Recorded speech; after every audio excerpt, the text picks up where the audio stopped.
Hello, and welcome to Goats and Dragons, the stream where Helpful Goat Gaming plays Dungeons and Dragons, a game where I try to kill my friends. So I'm going to save introductions for characters for just a little bit later, but I'll quickly let you know who's playing. We have Jay, or you might know him as Parrot if you watch some of our streams. Say hi, Jay. Hi. Oh man, we're gonna start like that. Lena, an avid board gamer and good friend of ours. Hi. We have Adam, always brilliant and funny presence. Hello. And of course, the unbenevolent dictator of Helpful Goat Gaming, Galway. Yep, pretty much still here. I, of course, am Andy, the benevolent dictator, but tonight, I'm your friendly neighborhood dungeon master. And before I'm able to launch into my cherished tales that these fools will not respect near enough, there are a couple announcements first, but I'll promise we'll get to the murder and mayhem very shortly.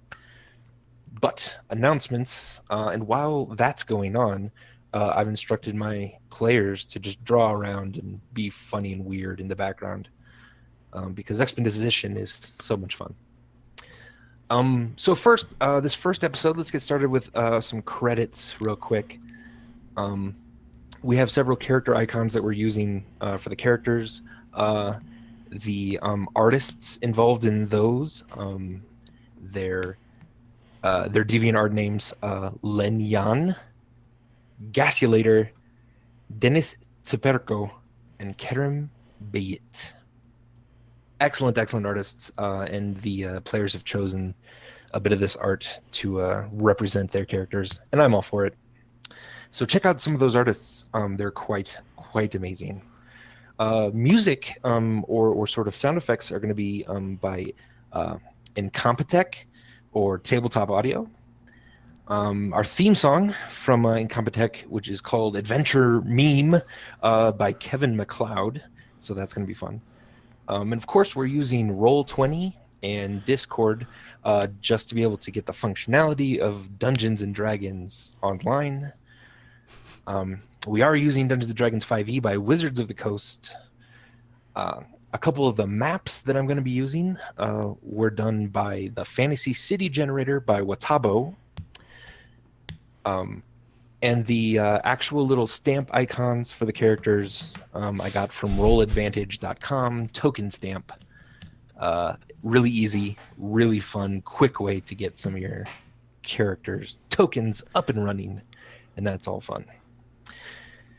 So now, quickly, before we begin, notes about playing Dungeons and Dragons. We do have a couple newbies to Dungeons & Dragons in Jay and Adam. However, it's going to be a lot of fun. They're going to get the rules real quickly, I'm sure. But please, in the chat, if they make a mistake or if we don't catch something, please don't kill them or ruin their lives. However, Lena and Galway should be, they've played for a very long time, and so they should know what they're doing. So if they mess up, please don't tell them. Yeah, call us out. Definitely call them out on that. We are adults, and we're going to be using adult language probably incredibly frequently. So here's your warning. And at any point past this, if you hear some dirty words, I'm sorry. We try to make it a fucking family show, but sometimes it doesn't work out very well. We also have some house rules that Galway and I have been playing with for a while with 5e, and includes a couple weird things with engagement area. We handle critical hits and fails a bit differently. For the players, you guys just go along with whatever we tell you, but for the listeners, that it might feel a little bit weird if you're not used to those sort of rules. It is Dungeons and Dragons, and every once in a while, just because it's a game of shared imaginations, we do go off in weird directions, directions that maybe we weren't planning on, or something like that. We will do our best to try to get hit anything in the upcoming story that might be triggering, I'm going to do my best to try to let everyone know before the game starts that day that we might come across something like that. But it just happens sometimes as well. And especially the characters who do terrible, terrible things just might get into some terrible shenanigans. And I'm sorry about that. Also, each of the characters and the players have given me their backstories for these characters, but the other players do not know those backstories. So there will be some feeling each other out. Don't laugh at that. And there was also a little bit of role playing prior to the start of this campaign. This is the first episode in our campaign, and yet I did have like one 15 to 30-minute session with each of them just to give them just a tiny bit of their own sort of story that's going on as well. And I think that's about it for now. I'm going to click back over here and see, oh my God, look what you guys did. I was going to ask you, Andy, please end it. Yes, okay. Now I'm going to end this. And it's going to be our first time getting into Goats and Dragons.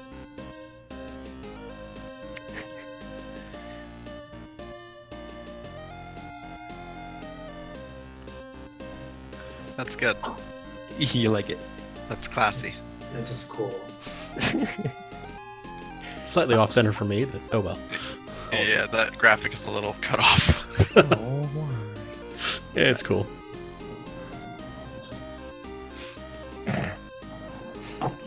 okay. We make do with what we have. Fun. All right. Let's get into it. Is everyone ready? Yeah. Indeed. Let's do this. All right. Let's do it. Welcome to Greater Banya, a sprawling world smattered with patchwork kingdoms still ununified. The scholars say the year is 512 of the 5th Age, and our story begins in the farthest southeast corner of this southwest corner of this desolate world. I was going to say Southwest, Andy. Southwest Andy. It's a place called the Great Sands Wastes. Our story begins among the coastal dunes littering the edge of a gigantic desert in a bustling trade city called Federo. Federo is nestled between the coast of a dangerous sea and vast hot sands. There are a few towns on the coast, but each are harder to reach, and none promise the deity Ryn's seaward blessing like Federo does. This, coupled with the largest gathering of merchants, shopkeepers, and craftsmen in the known world, make Federo a prime stop for many diverse peoples and diverse goals and beliefs. Life outside the communities within the Great Sands Wastes is incredibly harsh. The only consistent source of water in Federo is the Lonely River, which winds its way down the central mountains. Around this river, life is barely sustained in the extreme climate, and yet Federo itself seems to prosper. Fields of rich herbs and spices dot the surrounding hills so close to the sea. Many believe the prosperity of the town and ability to sustain thousands of individuals in this deathly climate is attributed to the god's favors. Federo itself is a theocracy and is part of no greater kingdom or system. It is run and maintained by the acolytes of Ryn. These prayerful dignitaries enjoy an opulent lifestyle and are believed to keep the winds themselves moving in and out in regular undulations with their prayers, bringing in ships, stocking them with goods, and sending them out again into the world. Federo runs on monies and gods, and there's plenty of both for every person who enters the city limits. Or so it is said. But one night, mid-June, you are walking back from a day job with a tiny bit of coin in your pouch. You jingle the coins and contemplate stepping inside the Leaky Ferret Tavern for the night. This is when you first feel it. A cold wind. An actually brisk wind, and on this wind, the tiniest snowflake drifting just in front of your face and landing on the wooden post of the tavern, melting instantly. Let me be perfectly clear. There has never been such a chilled rush of air, a cold like this. Most parts of the world wouldn't consider this odd, but standing just off the bazaar in a desert village, nestled among the tropical waves and sands, this feels downright frightening. Then, what may only be described as an incredibly loud and low, yet distant horn blast of some sort, bounces and echoes out across the city, originating, it would seem, from the sea itself. An eerie hush falls over the hot night, and the street's entertainers and revelers grow silent, pausing for a moment to look out across the immense black ocean. But nothing more happens. Yet something tells you that such a sound should not have been possible. It was as if the sea itself groaned in fear. Early the next day, you are summoned by a priest of Ryn, a man named Ponway, an old man with a long white beard who fancies himself something of a wizard. You know him as fragile and cautious. He walks stiffly with a limp, aided by an ornate staff and accompanied by his pet monkey, Plee. He is chained to a copy of the Book of Ryn that he keeps slung over his back. He's joyful, carrying a breath of life in what sometimes feels like a faceless organization. You're excited to meet with him, and as directed by his missive, you stock up on your adventuring supplies along the way. Two incredibly odd occurrences like that happened last night, along with a missive from the High Priest of Ryn. Surely these incidents cannot be unconnected. And as you've made your way through the dusty and colorful streets of the large temple in the north, entered its gates, and shown your missive to the guards, you've now gained entry into a holy and powerful place. Red carpets line the floors, encrusted on their edges by golden and silver tassels. Stairways are constructed in steep curling paths, giving the massive cacophonous entryways an even more spacious oppressiveness. As you reach the second floor, the floor which houses most of the high priests, you are escorted underneath a stone archway with engraved letters stretching all the way across the hall, and it reads something in ancient Dwarven, and you can only pronounce a bit of it. Sen Noct Showo Naimo. Along the walls are paintings of various levels of skill, each marking a person with their current title of High Priest. There are 7 current High Priests in all, and the last, at the end of the hall, hidden partially behind a blooming hibiscus, is a stick figure painting of a person with red robes, a long white beard, and a pointy hat. He is nestled among large white rocks and a cloudy sky. There's a spider crawling on a boulder nearby. And underneath this artwork is the plaque which reads, Ponway Elvor, High Priest of Ryn. Artist, Kiv Tottenrow, age 7. The attendant who's showing you around to Ponway's offices, a young dwarven man, knocks and opens a door to Ponway's inner office. He motions you inside, saying, "The High Priest will be along shortly. Please make yourself at home until then." He shuts the door and locks it. The room itself is not as lavish as you would imagine. There's a blue couch, several immense pillows for sitting, a massive hookah pipe in the corner, which with evidence of recent use. On the wall behind it, a large wooden bookshelf spanning the entire wall, filled with hundreds of volumes of works and scrolls and maps, and a few pieces of tasteful erotica. To your left is a door with vines carved into the wood with such exquisite detail that you nearly believe the vines could have been plucked off the surface. On an end table by the door is a bowl of interesting-looking fruit, none of which immediately come to mind as something you've seen in the bazaar. The desk in the corner looks old and worn, barely holding up underneath the weight of stacks and stacks of papers and used inkwells.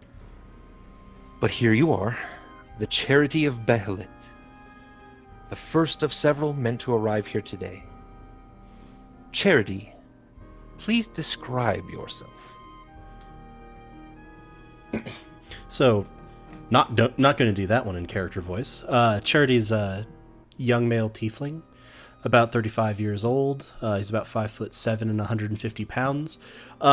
Few very distinct features. One is that his left eye is not covered by an eye patch, but there's an eye patch where there would be an eye, and his right horn, his horns sweep forward, sort of from his head down across his jawline, has been snapped off. He's rather slight, built lightly. He's wearing sort of soft traveling clothes / robes, though there is some armor under there that anyone would be able to notice if they looked. And he's probably going to consult the bookcase and look for something on healing herbs or healing magics, and settle somewhat gently down on the corner of one of the pillows and begin reading. Excellent. Yeah, it doesn't take long. You find a book actually Ponway has written on some medicinal herbs on the subject, and just begin leafing through it.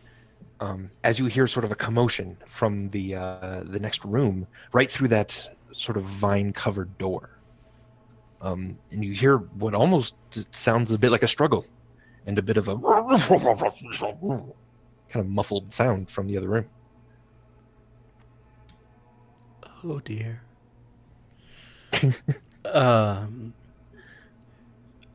I'll walk forward, and I hear sounds like through the door. Is the door closed? Or It is. Yes. I'll sort of, hello? Is everything quite all right? Then you hear kind of a crash, a shattering of some sort of bottle or something, probably up against the door itself. Oh dear. I would at this push open the door, or like test, is the door locked?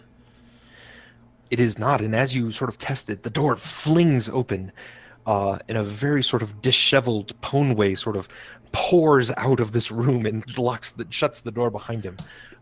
Sort of a billowing of smoke comes after him, and he's coughing a bit. And he says, "Oh my! Oh yes. Charity, yes. Oh, I'm glad you're here. I was just having a bit of a scuffle with one of my plants." With the plant? Is that quite Yes. usual? Oh, no, but he's ornery today, that one. Oh my. Aha. In some of your previous meetings with Ponway have sort of involved plants of some sort. You've used him for some of the medicinal herbs that you use as a traveling healer. And he's always very happy to give them to you, generally no cost at all. And this seems to be his own sort of private garden. It would seem would be this door. But he sort of shuts the door, and you see him now kind of lock it. And he has 3 different locks on the door, and even one that appears magical as he waves his hand sort of over the door. And then he turns back to you and says, "Oh my, okay, yes, well, perhaps we should get going. Yes?" Where are we going? "Oh, to meet the others." And then he immediately goes to his bookcase and sort of peels back one of the large bookcases to reveal a hidden door behind it. And he says, "Well, after you." Oh, okay. I will walk through the now revealed hidden doorway. Excellent. He walks in behind you, shuts the bookcase behind him with a very large creak, and then turns to a torch on the wall, takes it off, lights it just with a bit of wiggle of his fingers.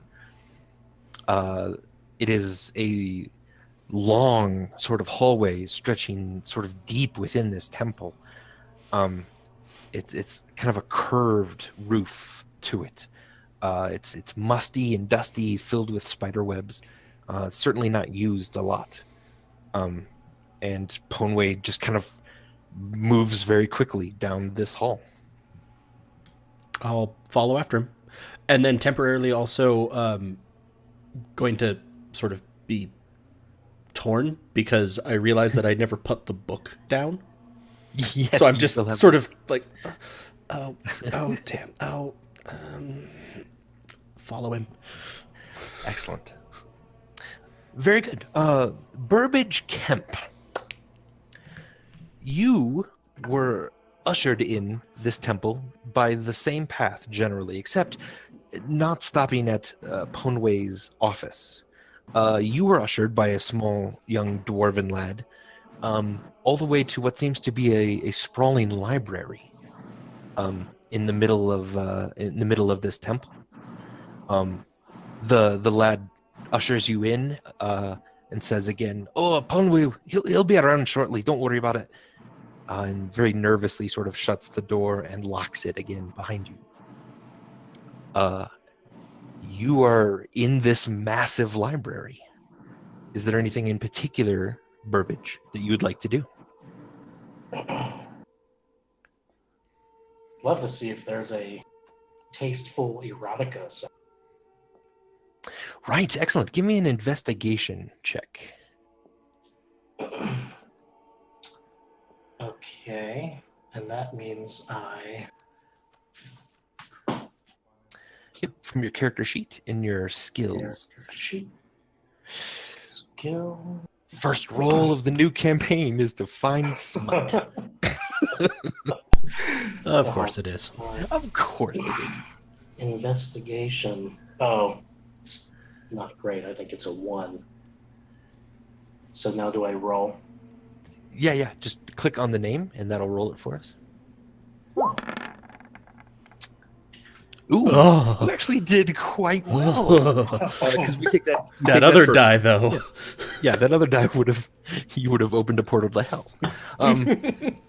There He really you find would've, a chat. small He section really over would've. by what you assume is sort of the circulation desk of this library, and there's a small section of it's basically staff picks, but it's reading from the high priests, and everyone has very like serious tomes and very stately looking business in their section, but Ponway has a book sort of tucked in the back a bit, and it is The Leafy Dress of Bohan is what it reads as, and it looks to be taped shut almost, like it's sort of some sort of little adhesive Oh my god. glue. Not like that. No, I mean there's like a wrapping around it. Sure. Yeah. I'm not saying the pages stick together. God damn it. I'm gonna go No, but ahead. there's sort of a little wrapping around it to keep people from opening it. I'm gonna go ahead and tear that right open. Excellent. You tear that right open. You dive into this book, and you are startled just a bit as the bookcase right in front of you completely slides to the side, and there is a tiefling and a very old human man watching you drool over this slightly tasteful erotica. Hello. Hello. Oh, yes, Master Kemp. Oh, I see you've found my staff picks. Yes. Yeah. The leafy dress of That Bohan. works. That Oh, word just wait till that dress. that works on reaches multiple fall. levels, and I don't like it. Yeah. Well, I don't think it's gonna do it for me. Yeah. So, what's the deal here? What? Oh, yes. Well, come along. Into the walls. Why do we keep doing this? Oh, we have a few more to find. Okay, but there's hallways outside. We walked through them on the way here. I would rather not. And if you step inside Burbage, he will slide that wall shut. All right. I put the Oh, you can check it out. I don't mind. No thanks. I don't think it's quite my. Perhaps I have some others then. Yeah, we can talk about that later. Okay. Okay, well, put it aside, yes. And come with me. All right, I follow Conway. As we get down the hall, I again realize that I have failed to put this still book have back. the book. Like, Damn it! You could have put it in the library. Yes. All right. You step inside. The torch is lit, and then he just moves straight down the hall again without kind of saying anything to the two of you.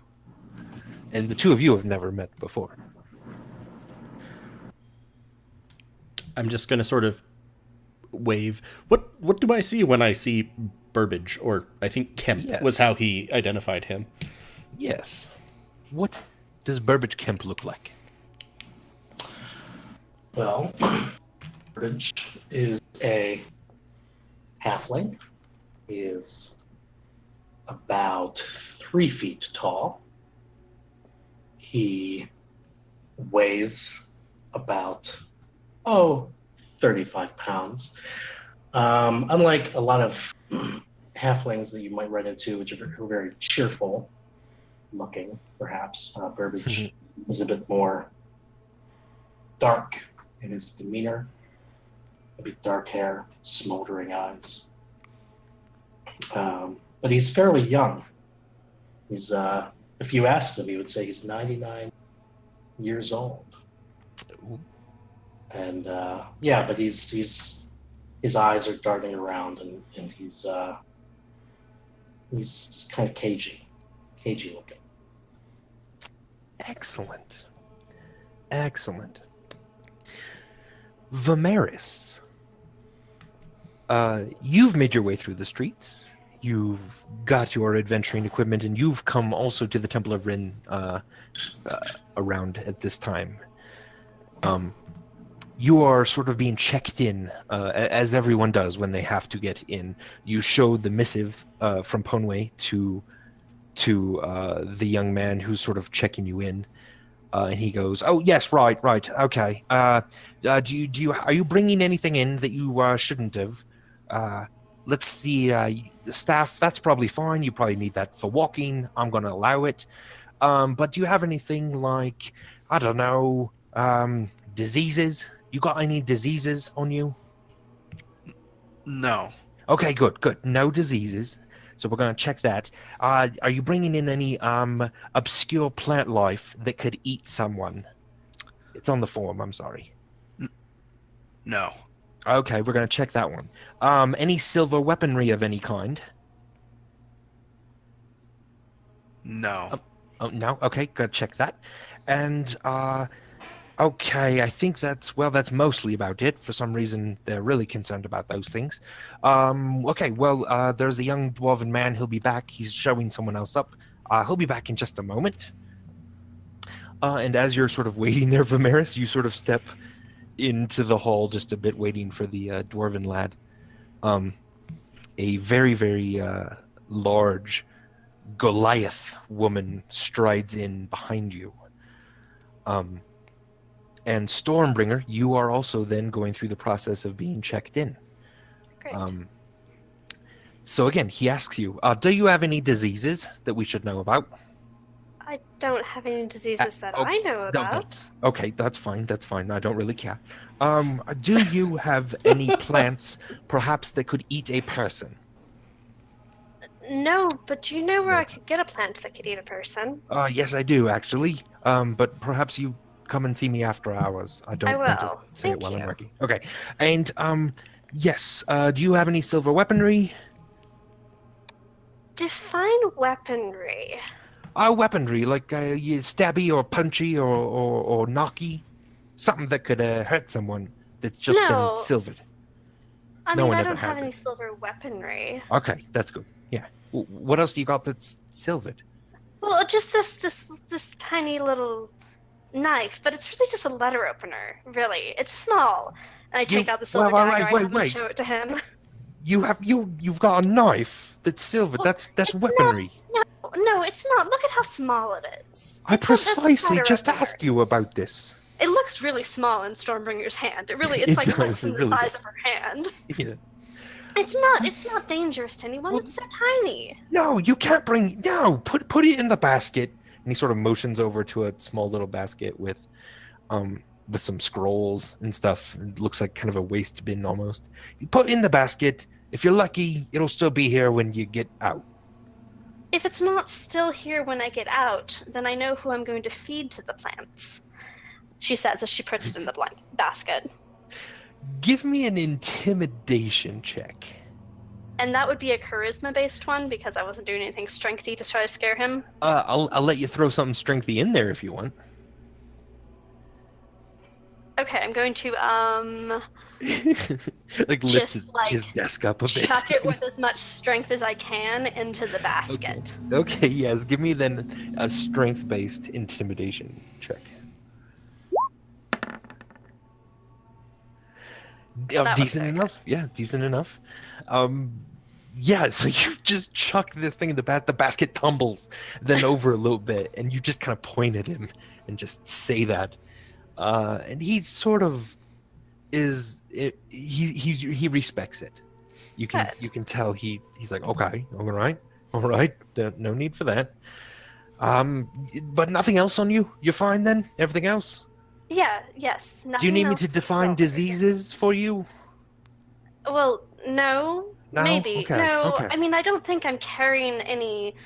I don't. No. Do I need to call my supervisor over here? No. I have an important meeting to get to. Look, that guy over there, he had none of this, and he walked right or in. he just lied to you. I don't care. You could have lied to me. I don't know. Who am I? I'm no one. Lying Just- is very dishonest. Okay, that's the definition of it. Yes, just Well, you shouldn't. if you encourage have him to nothing, do if you have nothing else, I'm just gonna put on the form that you didn't have this, and you left your silvered weapon here. Okay, now here it is. Okay. You can go in. Just wait over there for the dwarven boy. He'll be back. that. All right. Thank I you. need a break. And he sort of strides off to some sort of side room at the entrance to this Oh wait, place. he just leaves? Is there anyone just else around who works There's here? You don't see anyone else. You could give me a persuasion Okay. check if you wanted to look really hard, but No, if I don't see anyone just at first glance, I'm just going to pick my dagger back up and stick it back where it was. okay, excellent. And I'm going to say nothing. Okay, sounds good. She gives you just a look like you better not say anything. And Yeah. and I just nod very, Okay. very faintly. I give you a respectful nod back. All right. So after a minute, a young dwarven lad sort of bounds over to you and says, "That's right. Are you here to see Ponway? Yes. Yes, I'm here to see Ponway. Oh yeah. What about and you? Yes. Are you heard? Oh yes. Okay. Good. I'm supposed to take you to. Let me see. I took one to the office. I took one to the library. Okay. I'm to take the rest of you to the tower. It's a bit of a walk, but if you don't mind, that should be fine, yeah? You're okay with that? Walking all the Sure. way up? Okay, good. Sure. Okay, good. Let's go. I don't want to be, late for him. He gets angry sometimes, and then he just drinks, and it's not good. All right, let's go. What the hell is up with every employee? Religious you- bureaucracy, man. So you're walking up this stairway, then very very faintly, very sort of quickly and quietly, but at the very top of the stairs, when you get to the second level, where again you do see the archway that says something in Dwarven, and you see the rows of paintings, and you see Ponways at the very end. It's basically a stick figure painting, with some large boulders and a spider. Am I able to read what the thing in Dwarven says? I speak Dwarvish, but you said it was ancient Dwarven. It is ancient Dwarvish. Why don't you give me an intelligence check? Okay.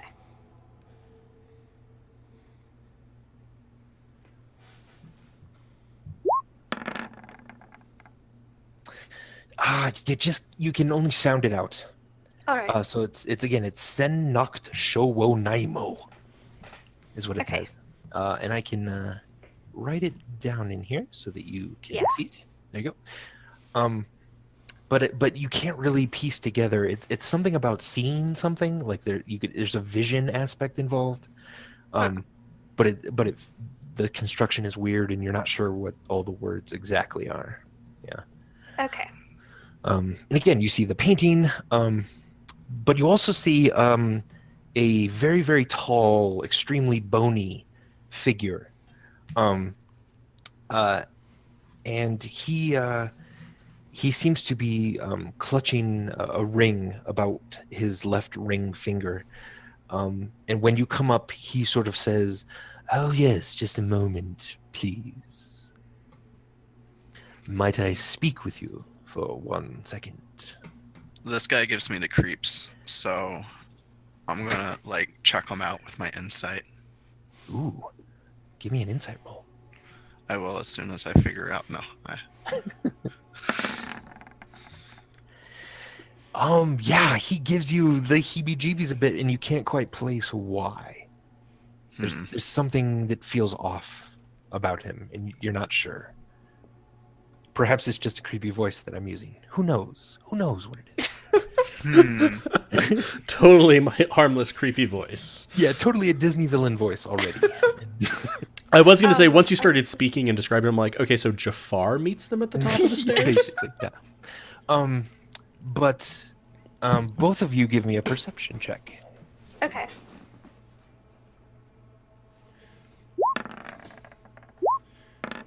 There it is.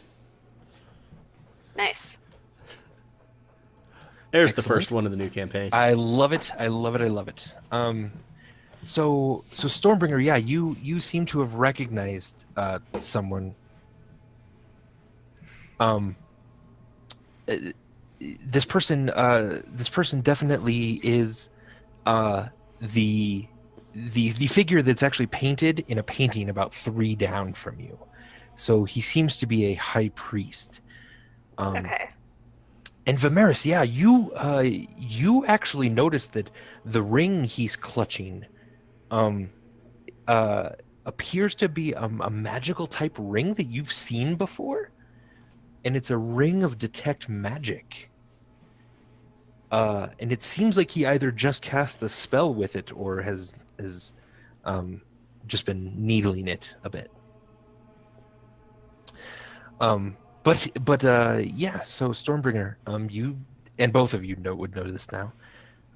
This is High Priest Yizik that just met you in the hallway.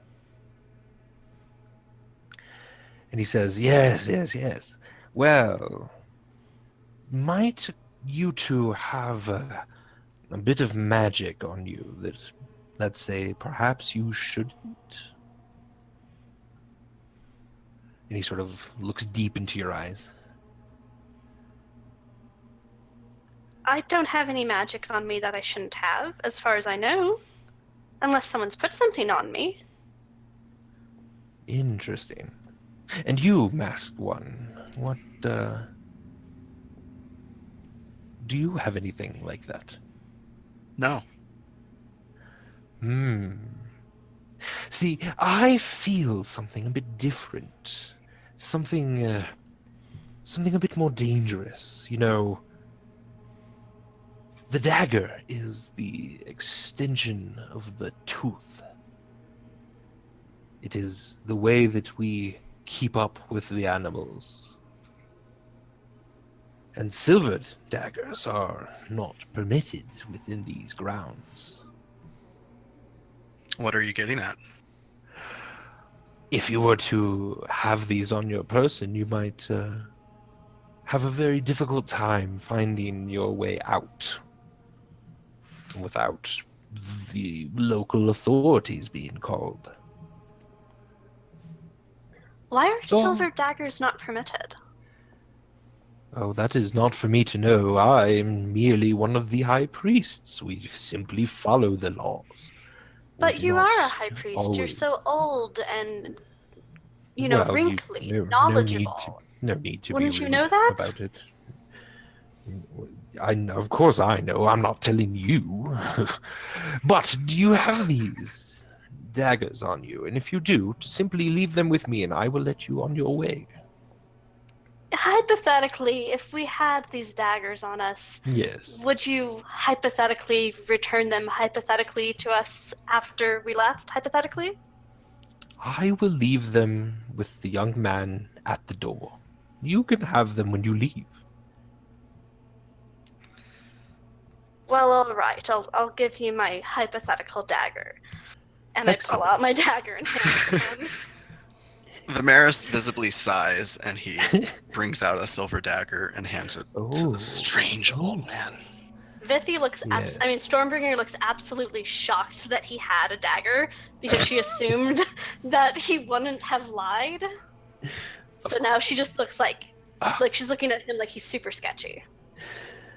Thank you for your I'm ignoring honesty.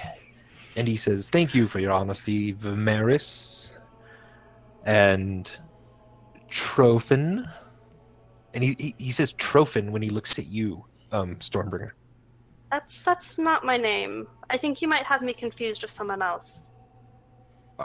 And at this, he actually looks visibly shaken a bit, and he's very confused. Your name is not Trophin, isn't it? It's not, is it? No, that's not my No. name. Of course. That's why I said, isn't it? What? Never mind. Has Stormbringer ever heard this name before or this word before? Trophin? Yeah, no, you've not ever come across it. It's a common person's name, but you don't know anyone. But I don't personally know named this. anyone. Okay. No. But he does look visibly weirded out by that, and says, Okay. "Okay, well, I will have them return to you, Vimeris. And what is your name then?" My name is Vithi Stormbringer Nola Kulain, but you can call me Stormbringer. Oh, quite a mouthful. I love it. I will return these to the young man at the front desk, and you can have them on your way out. And please, no more sneaking around. It I does not wasn't behoove sneaking. you. Yes. On your way, whatever business you may have. And the dwarven lad at this sort of motions you kind of quickly to keep climbing the stairs. Okay, so I'm going to keep going. Same. Excellent. Yeah, he takes you all the way up to a very tall tower, and even you guys who are in quite good shape are wheezing a bit by the time you get up here. He opens the door, and inside this tower, there is a very old man, basically doubled over, breathing and gasping and wheezing for breath. There's a sort of young-looking halfling, and a tiefling with only one horn.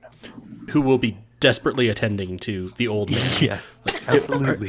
Are you okay? Okay, it's okay. Good job. You made it. Vimeris pauses as he sees everyone for the first time. And what But do then they he see? continues. Excellent. And what do they see when they see you, Vimeris? They see a mysterious, masked figure that's about 5'6". Yes. He really likes black. And you really can't tell much about him. He's mysterious. I love it. All good. And what do they see when they see you, Stormbringer? So they see this massive fucking woman. Like, she's 7.5 feet tall, and she weighs probably about 310 pounds, and is just gigantic and beefy, and looks like she could easily squish the halfling. And the rest of you probably. Her skin is gray. She has these markings on her skin that aren't really tattoos, but they almost look like tribal tattoos, but they also look like they're definitely part of her skin. And her hair is long and brown and in multiple braids, and she's heavily armed. She's carrying a lot of weapons, but she doesn't have armor on. She does have a shield, though. So she just looks, just her size alone is frightening, and then coupled with so many weapons, she looks a little intimidating even when she's just standing there trying to look friendly. I take a step back. Yeah. Yeah, I just feel small, but no one knows that. I'm just gonna wave. Hello. I'll wave back kind of stoically. Hello. Hello. I'm Vithi Stormbringer Nola Kulane, but you can all call me Stormbringer. Hi, Stormbringer. Burbage Kemp. Call me Burbage. I'm just gonna sort of bow slightly. It is a pleasure to meet you, Stormbringer. I'm Behelit's Charity. Sorry, you're what? Behelit's Charity? But The charity of charity? the charity of Behelit. You can You're call a charity? you can Like- call me Charity. Like a non-profit organization? oh my. Sort of. And she just looks legitimately very confused. Sort of. You can call me Charity. All right. Yes, I'm glad all of you have gotten here. 1 second. And he like leans almost out a window, just trying to grasp air from the height and the stair climbing. He comes back in and he's like, okay. Yes. Oh, and from his robes, he pulls out sort of a leather, almost satchel-looking thing. He kind of wraps into a rolled, like, tube, and then you see him sort of place several different pieces of glass on either end, and he hands this sort of what looks almost like a makeshift telescope to you, Burbage Kemp, and he says, "Master Kemp, if you wouldn't be so kind, please." Look to the south. Look into the ocean. And just tell me what you see. Right. I want to. Can I examine this telescope before I do what Yeah. he asked me to do? 100%. Sure, yeah. You can give me an investigation check. Okay. Are you looking for anything in particular? I just want to make sure it's not going to kill me. Good.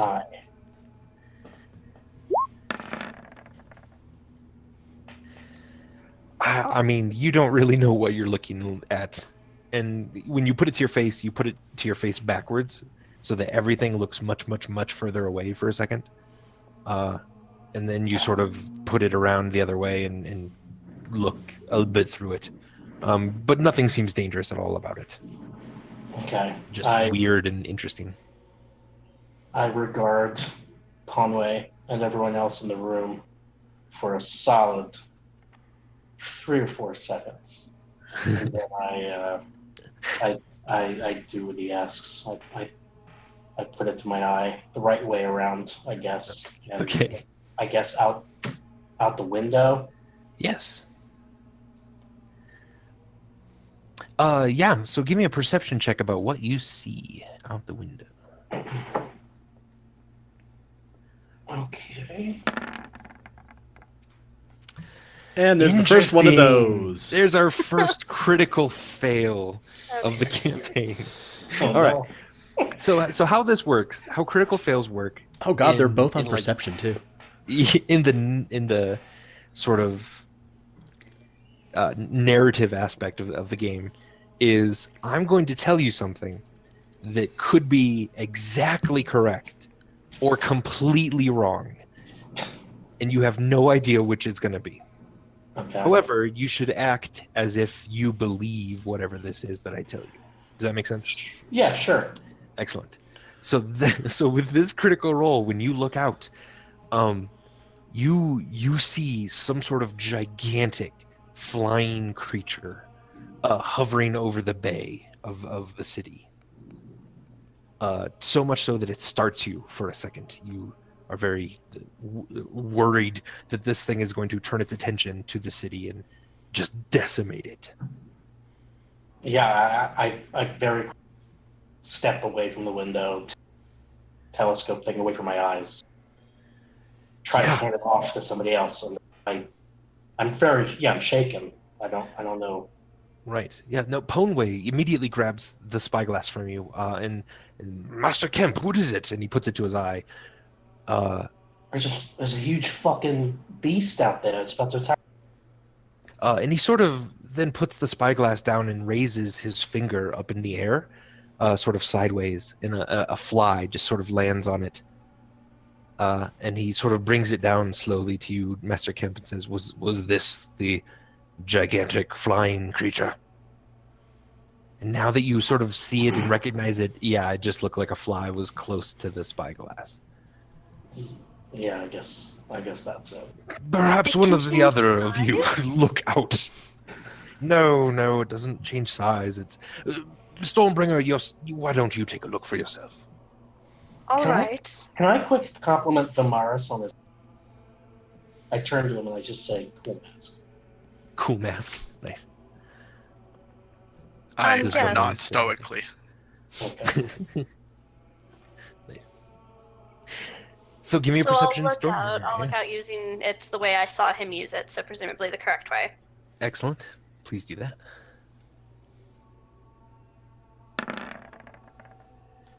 Very nice. Okay. So you've used one of these before. It's a spyglass Yeah. that allows you to see long distances up close. And you're scanning the horizon. At first, you don't see anything out of the ordinary. You see lots and lots of ships at the dock. Though one of the ships catches your eye for a second. It seems the sails have leaves on them instead of just pure cloth sails. Like actual leaves or like, Like the actual design of a leaf? Actual leaves. Okay. Yeah. Which just strikes you as interesting, but Yeah. not out of the ordinary. However, when you sort of scan out over the ocean, you see something that you have never quite seen every other time you've looked out the ocean from the city. And that is a small little island, maybe 50 miles out, just barely able to see it. But you can see that it's lush, but it's an island that is not there. There's never been an island there before. Okay.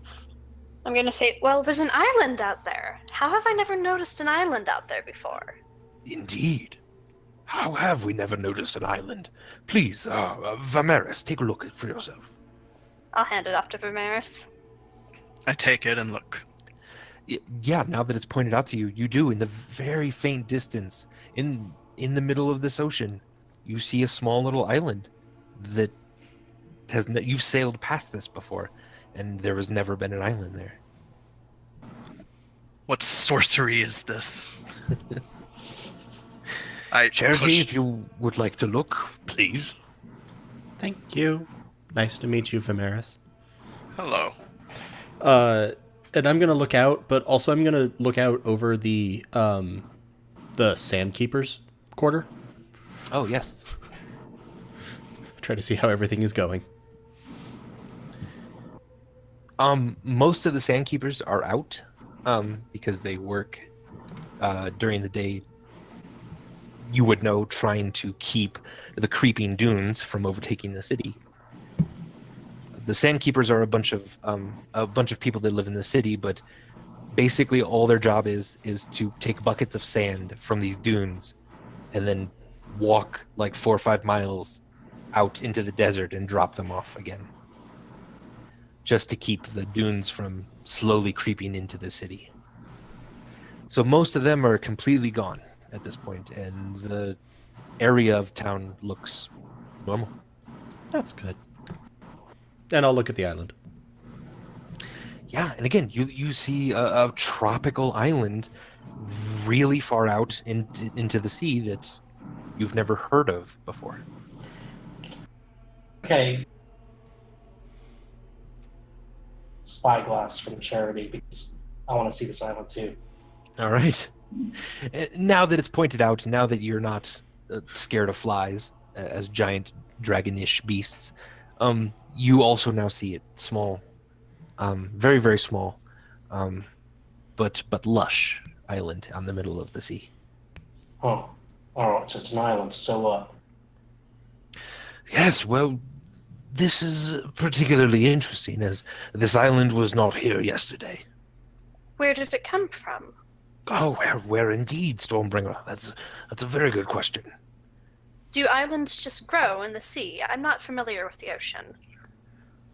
Every once in a while, an island would grow from the sea, yes. But it is never lush or populated with plants. That usually takes many, many, many years to have happen. Well, that's very suspicious then. Isn't it? What's perhaps even more suspicious is the Temple of Ryn has sent a small ship to it early in the morning. However, we lost sight of the ship around mid-morning. It simply vanished, not reaching the island. What do you mean vanished? Well, one of our scouts was looking from this very temple, from this very tower, and was looking out, saw the ship heading toward the island, looked away for 1 second, and then looked back and the ship was gone. Did it sink? I've heard tell that the ocean can make you sink. This is true, yes. But if so, it sank very quickly. On a calm day. Is that not normal? That is not normal, no. Oh. Well, that's concerning. Indeed. Which perhaps comes to the reason why I have called you here today. I don't like where this is going. Don't want to have to ask this of you, but I do not trust many people in the temple itself. And I do trust you. May you please go quickly to this island. Look it over. And just report back. Is this something that the four of you could do? Why us? Oh, Yeah, why Well, else normal. trust anyone else in the temple? It's your temple. High This priest. the city is filled with sailors. I am not asking you to necessarily use your skills sailing out there. But the four of you are not necessarily only skilled in the ways of waterworks. You are skilled in many other things that I'm afraid might need to come in handy very shortly. Well, I'm glad that that's your reasoning, because I'm pretty sure we've established that, from my perspective, at least half of us have no skill on the water. oh yeah, I'm not. Yeah, haha, no. No, this is fine. No, of course not. I have an old friend who's just recently sailed into town. His name is Meepis. And Meepis is a fine sailor and could take you out there. But he is not What? an adventurer.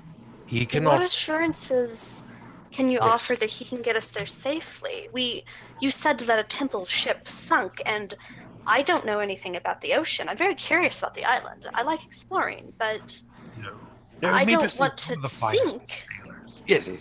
Meepis is one of the finest sailors that I've known. He's lived a very long life, which means, supposedly, he must be good. Yes? That is at well, least logical. yes, that's very, very logical, yes. Those who live long usually have lived long for a reason. They're usually stronger than everyone else. Indeed. Fine. Professional man, this Meepis is. You will find him probably at the Winking Mast Tavern, just on the edge of the sea. Yeah, It is very popular. I've got a question. Oh, please, yes. What's in it for me? How are you gonna pay? Well, of course, I'm not expecting you to do this out of the charity, no pun intended, charity of your hearts. But, I could give each of you 30 gold for such an endeavor, if we keep it a bit quiet. Can I trust you? Quiet? Yes, I'll talk about it quietly. Oh, Stormbringer, I think you have mistaken my meaning. I do not mean speak of it quietly. I mean, perhaps do not speak of it at all. Oh, well, wouldn't that be silent, not quiet? Yes, could you be silent? Yeah, please. About Yes, this I can be matter. silent. Okay, good. Yes, yes. I'm not asking you to lie, of course. I'm merely asking you to stop the lips from moving.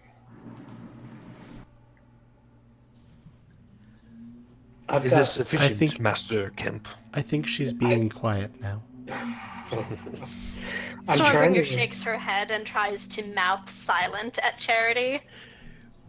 Stormbringer, you don't have to be silent right now about it, but please maybe do not talk to anyone outside of this small group.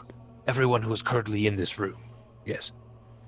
Don't talk to them at all, or don't talk to them about this. I think he means about the particular matter where we're going across the sea to the Yes. island that All might right, have just I can definitely sank. do that. It Okay. would just Yes, be yes, difficult yes. to not Thank talk you, to them at Charity. all. Yes, yes, yes. I I'm appreciate trying this. to remember.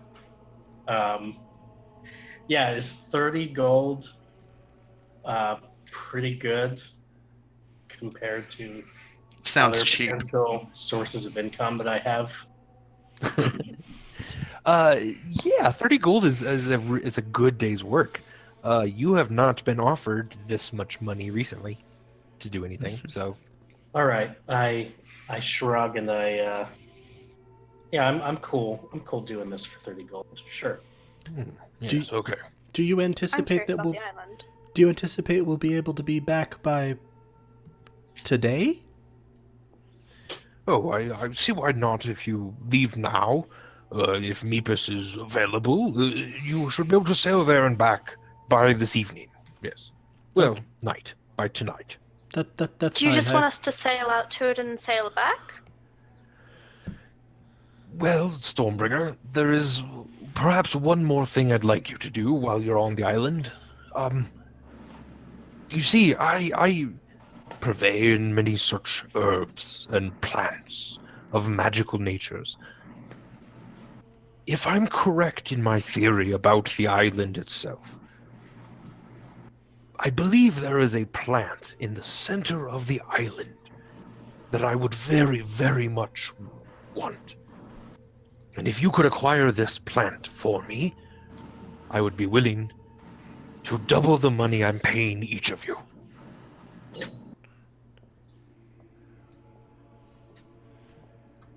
The plant is large, it's bulbous, but it's no more than 4 or 5 pounds, probably. Simply dig it up by the root. It's quite hearty. It will be a very wide, unbloomed bulb of a flower, blue in hue, and should be very easy to obtain. Andy, was I asked to I'm sorry? Were you asked? the You cut same out there. questions about like diseases and if I have a Yes. plant that can eat? Okay. Yeah. All right. So, is this plant on the island going to eat us? Oh, no.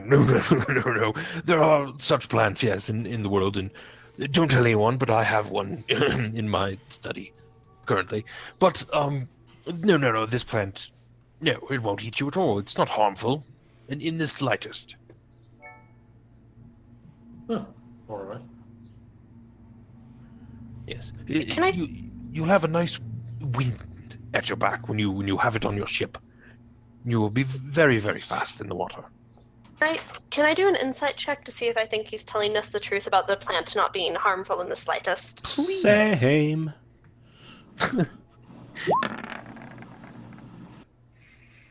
Okay. Yeah. Charity, yeah, you feel pretty good. There's nothing at all harmful about it. Stormbringer, you can tell that he's telling the truth, but withholding something. Not something necessarily dangerous, but that he seems to be playing his cards a little close to the vest, if you know what I mean. Okay. Okay. This is all I ask of you. Go find Meepis, travel to the island. If you can find the plant, great. If not, just tell me what the island is, as best you can. I trust all of your abilities will get you home safely. Depend on each other. Maybe some things that Master Kemp is not good at, Vimeris is quite good at. You know, that sort of thing. Teamwork makes. Teamwork, yes, yes, yes. Yes, do that. I'm But down. this is it. This is all I needed to talk to you about today. Are there any questions? Do you accept? Do you think that there are any useful medicinal herbs on the island that I might be able to gather while we're there? Very possible. The island is a new ecosystem, just waiting to be discovered. And It's we'll- quite an exciting time for an herbalist. And we'll be back by tonight? I believe so, yes. I insight check that.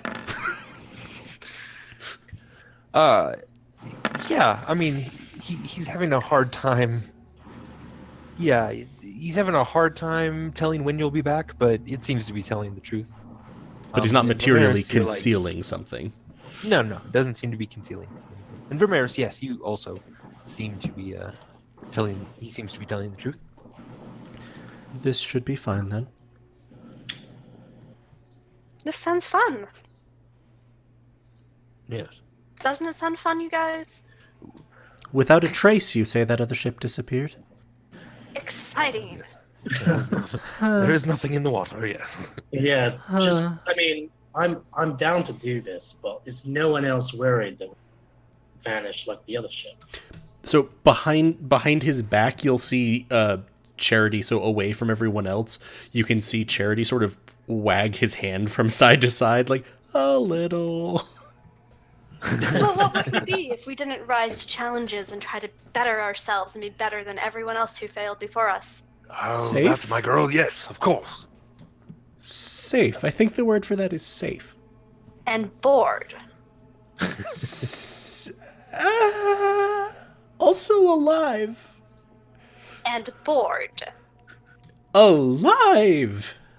And bored. Stormbringer's face is getting progressively angrier as you keep going on. with Charity's this. actually going to sort of like do a little like almost jazz hand wave. And alive.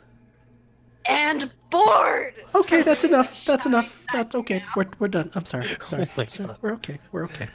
Yeah, even Ponway's like, oh, okay. Well, yes. It could be both things. Yes. I don't know about rising to challenge. Do it if I got 60 gold. Well, yes, that would be nice too.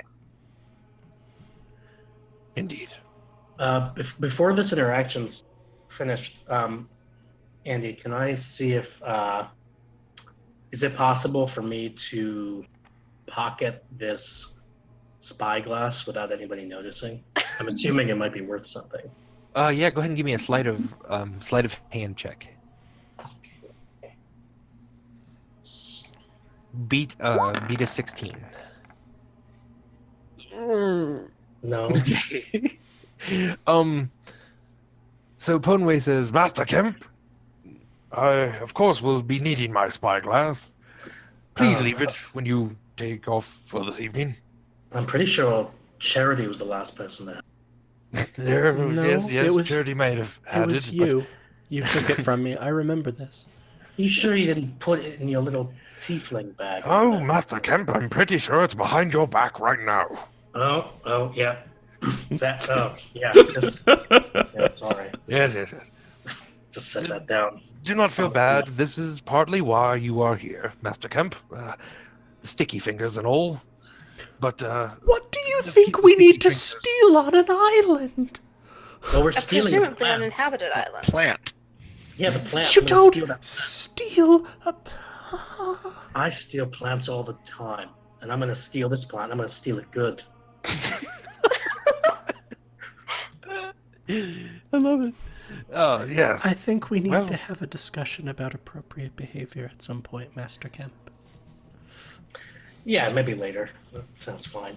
Can I one more time see if I can pocket the spyglass on the way out? I'm afraid you tried your best with that last one. Yeah. Darn it. You don't have any better trick than that at the moment. Okay. I'm actually also but if going you were to. to like make like a distraction or something to change the circumstances, then we could do another roll or something like Can that. I okay. can I see like the spyglass because he sort of like pulled it out from behind his back? Yes. So I'm gonna You can see- reach out, I and it's now like casting bright silver light. I'm gonna look at you. It's Don't steal glowing things. like a giant beacon. Don't steal Okay. things. It's bad. It's bad. Don't do that. It is very dishonest to steal things. Not fair at all. This is what I'm saying. I roll my eyes and I give them back to Pond. Okay. Before we go, I want to ask Conway, is there anything you can give us to help us on this journey to get across the sea or to get back or to get your bulbous plant from the center of the island? Well, I'm afraid the best I can do is offer you my friends. And Meepis at the Winking Mast. He's the best there is. Without him, you might have a little harder trouble, but with him, it will be a piece of cake. Well, hopefully he's as competent as you think he is. Oh, of course. I've known him a very long time. Just as a question, will he be expecting some form of payment? Not if you tell him that I request his services. That's good. Yes. Yes. Well, if that is all, please. I think it is time for us to part. I'd just like to point out that I'm pretty sure I see Charity holding a book. I'm gonna like hand that back at him. Like, you kept taking us through the walls. Would all of you stop trying to steal my stuff? Yeah, that's I'm what not I'm trying saying. to steal your If stuff. I'm not allowed to take a spyglass. So you want Charity Damaris, to take a do you book. have anything of mine? No. Okay, good. Let's keep it that way. Okay. It was a nice Okay. book. Thank you. Okay, well, it is a good book. Yes. So, yes. Off we go. You can do it. I believe in you.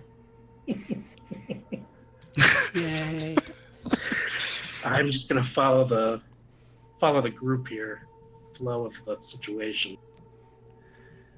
I kind of fall behind too. I'm Okay. probably marching in the front, possibly outpacing you all since my legs are longer. Excellent. Yeah, you I'm march sort out of the jogging. door. Like, Charity's trying to catch up to you, and I assume, Stormbringer, you're just heading straight downstairs. Yep, I'm just To the- heading because I want my silver dagger back, and then I'm going to go find that inn. I'm very task focused right now. Excellent. I love it. So that's what's happening. Burbage, do you go with the group? I'm thinking I'd maybe meet up with them at the Winking Mass. Like, can I tell them like, Sure. You yeah, can tell. I'll see you there. I've got just a bit of business to attend to before I, potentially vanish into the ether. Mysterious journey. Excellent. Yeah. no All right, problem. but don't keep us waiting because apparently it's very important to this short-horned person here that we're back, sometime tonight. Yeah. My name is I'll be there Charity. soon. Excellent. You're a Do you- charity, yes. I'm sorry, I forgot. No, my name is Charity. Right, that's what I said. You're a charity. I suppose that one could construe words that way. Yes. I And you're a leave. bringer of storms. I hate Yes, this. yes, I am. I'm so glad you recognize that. Okay. Stormbringer seems really excited that somebody is recognizing her ability to create storms. Excellent. So the rest of you leave the room, but appears like Vimeris is sticking behind for a moment. Is this true, Vimeris? Yeah, Do you want And to I- speak to Ponway privately? I do. I would like that. Excellent. Could the rest of you then maybe hop off or put your headphones down so that Vimeris may speak to? You can even just change channels in Discord for a moment, and I can type. I can't. I need to be there. You need to be there, so but that people can hear perhaps this. just- put your thing down. Yeah, so I'm gonna step away for just a second. Just one thing. Aw. Lena, you had some Penny Thunder in the chat said hi, Lena. Oh, yay. Okay. All right, I'm gonna mute and I'll be right back. All right. Wait, how do I mute? I don't have Discord. I'm just gonna take my headphones off. Okay. Okay. I'm muting Someone myself. type in the Twitch chat when I need to All come right. back. And I'll step away and Okay. come back. Sounds good. Okay, are we ready? I think we are. Okay. Vimeris, what can I do for you? Vimeris is a little more threatening than he normally is as he unveils a second missive, one clearly not written by Ponway. What is the meaning of this? Ponway takes it from you and sort of squints at it a few times to try to read it. He says, my dear boy, I did not write this. How is it that you came by this missive? It was delivered to me by an elven boy who was receiving orders from a robed stranger. I couldn't catch his face. Did you go ahead and find the silver dagger that it mentions? Turns out there are lots of silver daggers delivered to all of the stalls right before I arrived. Someone wanted daggers to be brought here. Why? I do not know. Daggers of the silver daggers are not permitted. No, yes. They're certainly not permitted. Was it taken from you at the gates? Eventually, yes. Interesting. Huh. I will have to ponder this a bit more, but thank you for bringing it to my attention. Perhaps there is a bit more danger concerning me and my endeavors than I believed. Is there anything else, Vimeris? Did you gather a tiefling, a halfling, and a Goliath intentionally? I believe I did, yes. And I think you know why. Vimeris fumes silently before turning around and leaving. He's done. I believe in you, Vimeris. And with that, you shut the door. Mm-hmm. And everyone else is able to come back. Yay! I'm even typing it in the Twitch stream. I finally got to do something. What did I miss? Nothing. Everything's fine. Nothing at all, man. So, yeah, after a little bit, Vimeris catches up to everyone downstairs. But I'm not there, right? You can kind of be wherever you'd like to be. Yeah. If you wanted to sort of exit without them noticing, you could easily do that. Yeah, I did that. Excellent. Okay. Don't tell me what to do. Charity and Stormbringer back. I'm back. Do we have our daggers? Well, Or- hold on, let's get Stormbringer back before we... Oh, okay. She's around somewhere. Do I have my daggers? Or I don't even know if my Oh, yeah. daggers are silver. Like, did I give them? They're not silvered. They're just normal. Can you guys hear me now? Yes. There we are. Okay, I accidentally muted my headphones. Oh, no worries. You're good. All right. Yeah, Burbage, you do your own thing. The rest of you get back downstairs, and Stormbringer, you march right up to this young man sitting at the desk, who is sort of holding the edges of his desk very nervously. And he goes, "Oh, yeah, okay, yes, you're back. Did you have a nice time? Everything work out okay?" Yes, everything went great. Do you have my silver dagger? I mean, yes, we had them here. They were here for you when you came back. That's what I told you was going to happen. Good. However, I don't seem to be able to place them right now. Also, you don't have them then. Okay, so I don't exactly have them right now. They are around here somewhere. What did I say would happen if my dagger wasn't here when I got back?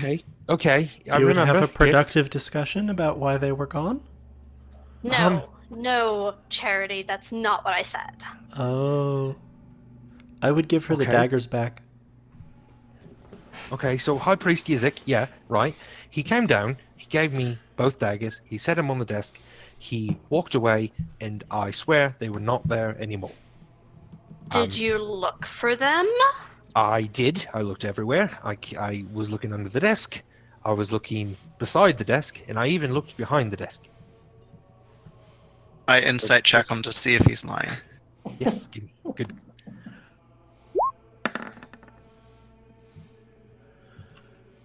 Excellent. I'm going to type something, a whisper to you. Oh, okay. Only you can see it. Ooh. So I should definitely read this out loud. You can tell Yes. whatever you want, Okay. but that was quite a good insight roll. I believe him. Okay. Can I look around and see if I can see anywhere the daggers could have gone to? Yeah, give me an investigation.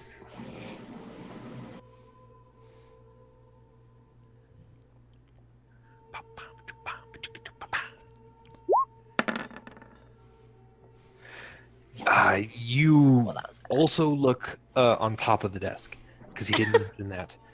But no, you don't see where daggers could be. It's not even a desk with drawers or anything. It's basically a card table. Imagine a fantastic card table. I was going to That's say, what we're dealing with. did he specify that he checked under it? Because you could lift the table and I can try to look for you. Oh my god. Yes, no, I did look under it. No need to lift it up. Everything's Lifting the fine. table seems like a good idea. And Stormbringer is gonna pick the table up like way You over pick it his up. head. Yes, with no. Okay. Oh god. Hey, Andy. Also, Colin and Ash say hi. Hey, also good. So the table is lifted up, and this poor young man is still holding on to the side of it, and you lift it up over your head, so that he's basically just like scrambled on top underneath it, going, "Okay, no need for that. Okay, I want now. my dagger. I know. Just put me down. I Did- am not going to put him down. I'm Do- going do to I try to see keep it anything? over my head while Charity looks for the dagger. Okay, I promise you, I don't know where they are. I promise you, I will keep looking for them because they've got to be around here somewhere." That's not really good enough. You promised they'd be here, and they're not here. So your promises mean nothing to me. Okay. Just one little thing. I'm gonna say it, and I'm gonna say it pretty loudly, but I don't want you to get alarmed or scared and throw me or something like that. I'm just gonna say it right now. Guards! I'm going to promptly throw him at the ground. More like a hard drop. But Okay. Yeah. You just toss this desk aside, with him on it. He's definitely shaken and everything. And two guards do enter from the very front gates, here, and sort of enter the hall. And one of them, they're dressed in their Acolyte of Ryn guard garments, which are almost more ceremonial than anything. Though you do see armor underneath them. They're heavily armed. And they sort of charge in, and they're like, "Okay, well, what's going on here?" He lost this our daggers. dwarf, this little man stole my dagger and won't give it back. I say, Oh. pointing at him. And he's like shouting, like, "I don't know where it is. I told He's you. stolen it. He promised it would be here, and it's not here. I did promise that it would be here, but I don't know." High Priest, Done he's away with it. He put the daggers on the desk, and now they're not there. I don't know what happened to him. And the guards are like, "Well, if it involves High Priest Yizik, everyone out. Just everyone get out.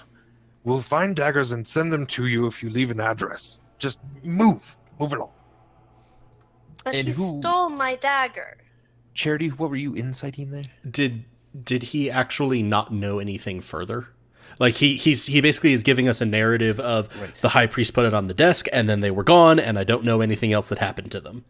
Yeah, that seemed accurate to you. Yep. Yep. How tough do the guards look? I'm not gonna fight them, but it influences. I don't believe you. I think you're gonna fight them. No. Charity's not entirely sure about this either. Yeah, I mean, for a level 1 character, they do look pretty tough. Yeah. Do they look tougher than Stormbringer? Very few people look tougher than Stormbringer, but they are perhaps a little more trained. Yes. All right. They look dangerous, if not as tough as you, if that makes All sense. right. Yeah. Okay. I'm sure. But they I'm ask going everyone, to "Come on, return here everyone's tomorrow, out." and I expect to see my dagger. Vimeris nods. That's fine. I'll get you. Okay. Well, I'm not gonna promise nothing because last time I promised something, I And you lied. tossed over your head. Okay, so we're not gonna do that again. But You break your promises. I don't You're a mean to bad break- man. okay. Well, we're gonna do our best. I'm gonna have 20 guards here tomorrow. Okay, bye. Better find my dagger. Do you all exit? Yeah, with that, I'll storm away. Now I'm in a Alright. bad mood. I'm stomping. As we're stomping away, Charity's gonna sort of pull out a dagger and be like, I know it's not yours, but replacement? Is it silvered? No. Well, then I don't want it. Thank you. Oh, you're welcome. It was very kind of you. You're a good charity. Yes, that Alright. is what I am. And I try to be good. I'm So going to sort the of three- wave the dagger at Vemerus. Familiars, yeah. He shakes his head. Okay. The three of you are out. You are outside the temple. And we're looking for the winking. We're looking weasel? for Meeseeks. What? The winking mast. The winking mast. All the way down here. Yeah. Wow, it's so far. It is. Yeah, it is quite far. It I'm is winded on just the- looking at it. Yeah, it's a good hour trek through the. And we have a 50-mile boat ride? And supposedly we'll be back by tonight. How fast is this boat? You don't know. It's probably fast. Who knows? You did say we had a wind with us. Yeah. Well, no, Okay. the acolytes of Ryn can control the wind. They're like me, except with wind. They're really powerful. It's impressive. So we probably will have a wind with us. Yes, there are in fact wind masters who work on the docks, who are able to send boats much quickly. Much quickly. Much quickly? Yes, that made sense. To send boats much quickly. So Oh, there you good. go. Oh, good. Maybe that's what happened with the last boat. Maybe they blew it away. One, not extremely comforting. Two, I Oh. don't think so. Let's get Well, down all and right. find You the probably sea know more captain. about the ocean than I do. You might be surprised. All right, so the three of you are going to make your way down there. Indeed, I old assume? chub. All hail the wind master. Well then, why don't you three hop off, or mute yourself, or do whatever you want, so I can talk to Burbage Kemp. He's Dear up God. to some shady ass shit. Well, of course he is. Because he is shady as fuck. Alright, I'm going to go make myself a snack because I feel like his shady Alright. stuff's going to take a little bit. Maybe a little bit. All right, and I will text everyone when we're back. All right, Cool. Master Kemp. Mm-hmm. Now that the ruffians are gone, what are you up to? Well, I'm gonna try to track down the gentleman who confronted me in the alley last night, or whenever that was. Was it like just immediately? Was it just earlier today that I talked to that guy? Yeah, it was just earlier today. Yep. What's his name? Do I know his name? You don't know his name, no. He just said that he'd find you again. And so you kind of head back to the market district. Okay. And because that's kind of where you saw him last. So you are down here. And I think I did that enough so that even Galway's screen, yeah, probably went down there. Maybe not. Either way. Okay. So you went to the market district and are looking around. It's not long before a voice sort of calls to you from an alleyway as you pass by it. And it says, Mr. Burbage Kemp. Yes, why don't you join me in the alley? It's not going to be the first. I'm sorry, what'd you say? I couldn't hear you. It's not the first time I've been asked to follow a strange man into an alley. So yeah, I'm in my comfort zone. Sure, Mr. Mysterious Stranger. Lead the way. So he just takes you back about 10 or 15 feet, kind of turns around a corner just a bit.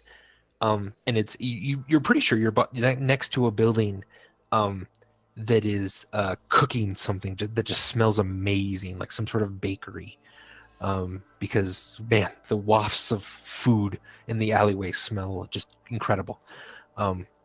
But you're quickly turned back to this very stern-looking, sort of hooded and cloaked figure. And he says, Mr. Kemp, yes. I believe you've met with Poneway. Do you happen to have any information for me like I asked? And he pulls out a small bag of gold, or what seems to be coin, yeah. Oh, okay, yeah. Maybe not. How much did we agree on again? Can you remind me? We said 15, and you tried to put it up a little bit, and I said no, and 15 gold is plenty for your line of work. Yeah. 15, not bad, I'll give you that much. But there has been a change in my information, and if you're going to get any information out from me, I think it's going to cost you a bit more, like maybe say 70?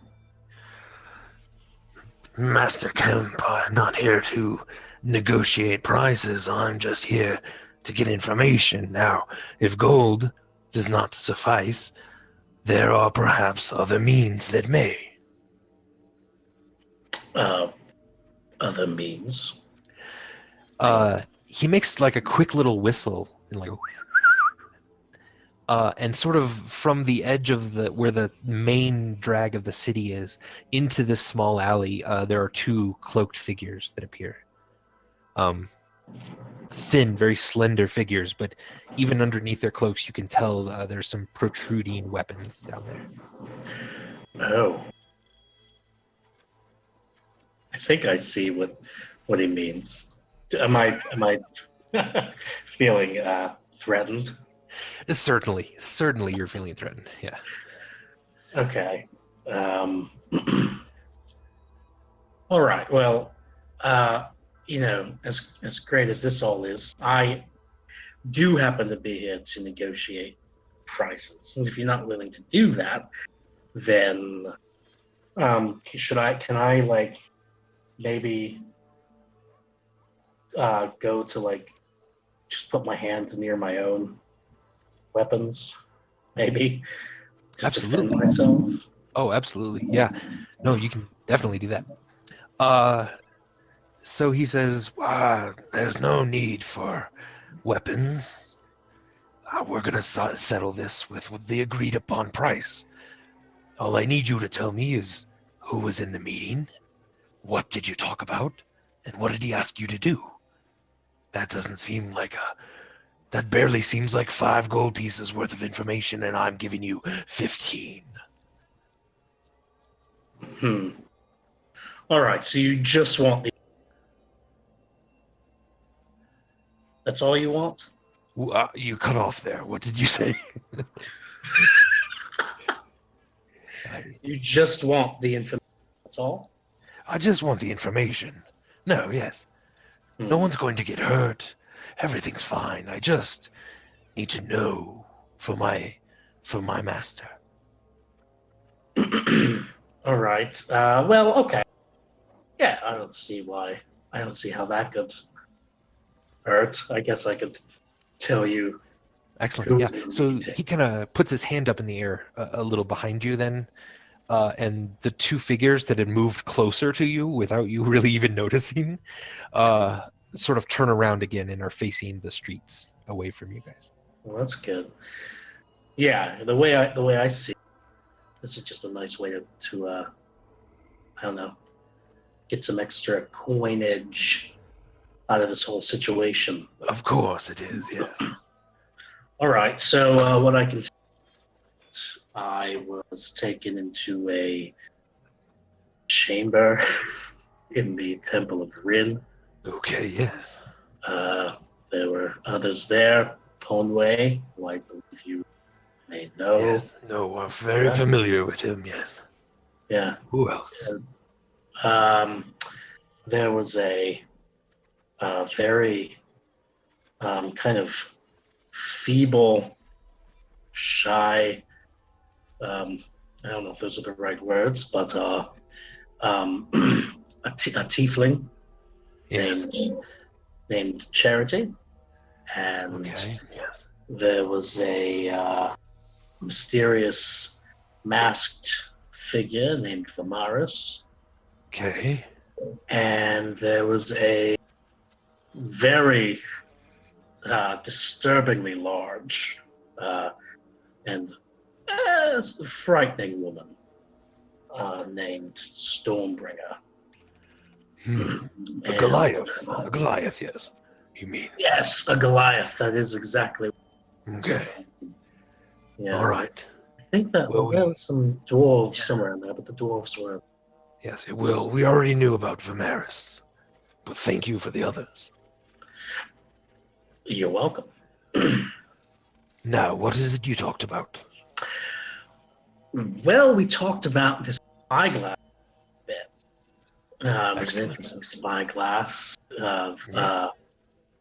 Conway was showing it off, and we were all taking turns using it. And I kind of took it, and I looked out the window, and you wouldn't thought I saw a big beast, attacking the city, but it was actually a fly that was in front of the. I don't care about that. Get to it. Yeah. Okay. Well, apparently there was there's an island. Something about an island. Yeah. Was Were you off not in paying the- attention? Not very much. I was very distracted by the spyglass because very very valuable. But yeah, there was an island, and apparently the island wasn't there yesterday, and now it's there today. We or know something about the like that. island. Yes, we know about the Okay, island. so I really. What did he ask you to do with the island? Oh yeah. Well, that does seem to be the main takeaway from the meeting is that we are going to go to that island and Yes. just kind of check it out. He just asked us to just check it out a bit and just kind of see what the fuck's going on with this mysterious island. You know what I mean? Okay. That's it. That's all he said. That's all he wanted. I mean, we're investigating that. You're basically fucking cartographers. That's what he's saying. I mean, I'm not going to be drawing maps while I'm just going on a ride. He did say something about a plant that we're supposed to kind of steal. I'm going to steal this plant from the island. A plant? And back. And that, he's going to pay us a whole fucking 30 extra gold for that. Which, for the record, that's why I was trying to boost your price. I was trying to kind of decide who's going to pay me more. But really, seems like maybe I could just do both and get all the gold. So that's All where right. my mind's at. Well, that makes a lot of sense, but what does he want with the plant? Look, I don't know. You priests of Ryn are all fucking mysterious and not exactly entirely forthcoming about this type of thing. He didn't say anything about the plant. He didn't tell you. He didn't tell you what it was for. Said something about having the winds at our backs or something. If we had the plant, we'd have the winds at our backs. And, The winds at your backs. yeah, which I assumed was just a You wind. know, Mr. Kemp, perhaps I've not been giving you enough credit. You certainly are worth a bit more than 15 gold, aren't you? Well, that's what I've been saying. Thank you. Perhaps quite a bit more. Perhaps you're worth a price I can't pay. Oh. I'm terribly sorry then. But I think we're done here.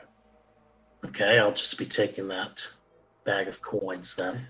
He puts the coin bag back in his cloak. All right, well, that's not going to work for me. I'm afraid it'll have to for, well, let's say the next minute you're alive.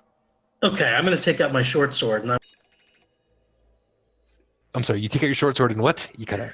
I'm going to stab this guy. Oh, please, yes, give me an attack with the short sword. How do I do that? Click on the short sword. In my... Oh, did I do it? Not yet. Wait, like the item name. The item name? Short Not sword? in the so there should be a section for attacks or so above the item list, above the equipment. Oh, okay. Yeah. So short sword, daggers, yeah. So just give me that top one. Ooh, excellent. Yeah, so you go to stab him. He sort of catches your arm a bit to make it sort of glance off to the side, but you were actually much quicker than he thought. And you do cut him just a bit on the side. And he then immediately like snaps his fingers in the air. And the two guards start to rush in from behind you, and then he pulls out his own short sword then as well. Okay, is it possible that while I was stabbing, pickpocket? I'm sorry. Ooh, you cut out a little. Is it possible that while I was stabbing, I could also like pickpocket that bag of coins? It's going to be very difficult, but sure, you can try. It's going to be really difficult. Like, yeah, go ahead. Yeah, give me a sleight of hand check. Oh, that's so good. Okay, so damn it.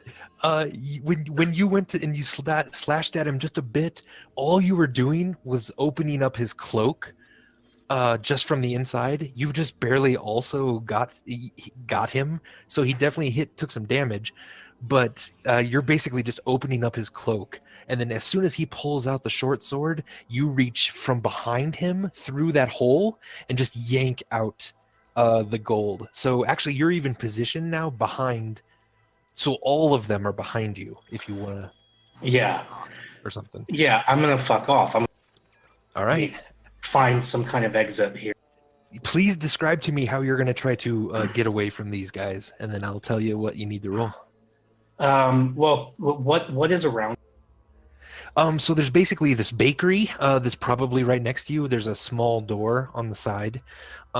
There, you could I mean, other than that, you're in a very tight alley with not a lot of movement, not a lot of side alleys.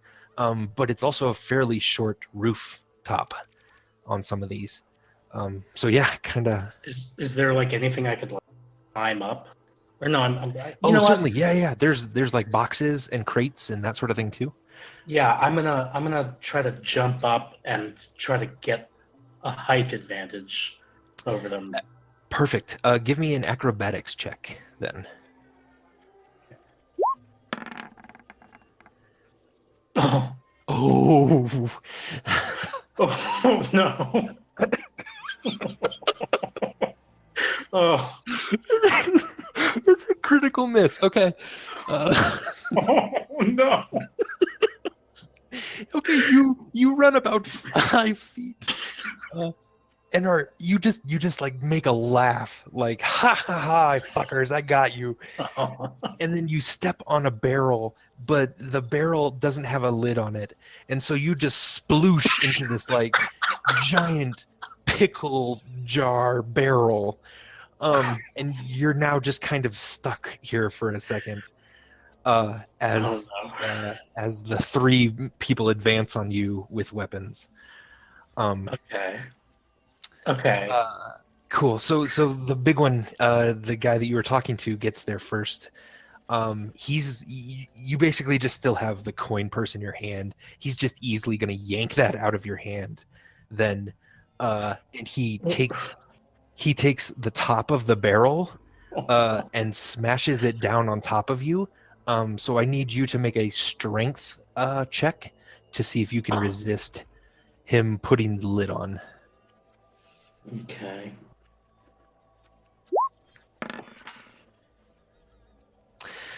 Oh man, that's good. That's good. You rolled really well. Okay. So he's trying to smash down this lid on top of you that if he gets it in there, you're just gonna drown in pickle juice. But you're able to just sort of weasel out the side as he's doing this, and he can't quite get it on. The whole barrel tips over now, it's spilling everything out into the alley. What's your next move? All right. Does the pickle juice make the ground slippery? Like, could I kind of stand on Certainly that? does. It absolutely does. Yeah. All right. Okay. Can I? I really want to get this bag of gold back. Okay. Oh, geez. I really want to get this gold back. Yeah. And if I could do that on my way into the bakery, that would be Okay. Give me a sleight of hand check. And then try the door after that. We'll see.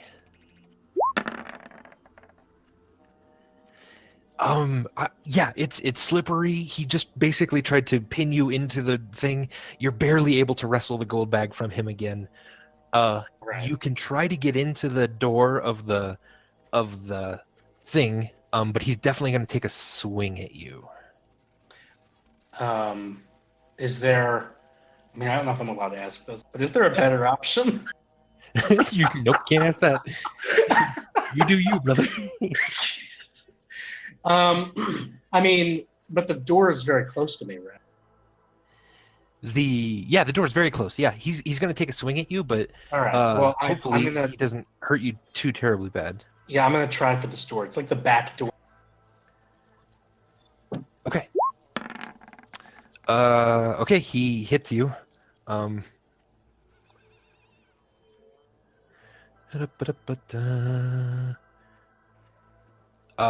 But only for 2 hit points. So take 2 hit points. So you'll go down on your current hit points. Is that? I have to change 8 to 6. Yes. Yep. Okay. But he just slashed at you with his short sword. But you're able to throw the door open, and get into the bakery. Right. What would you like to do?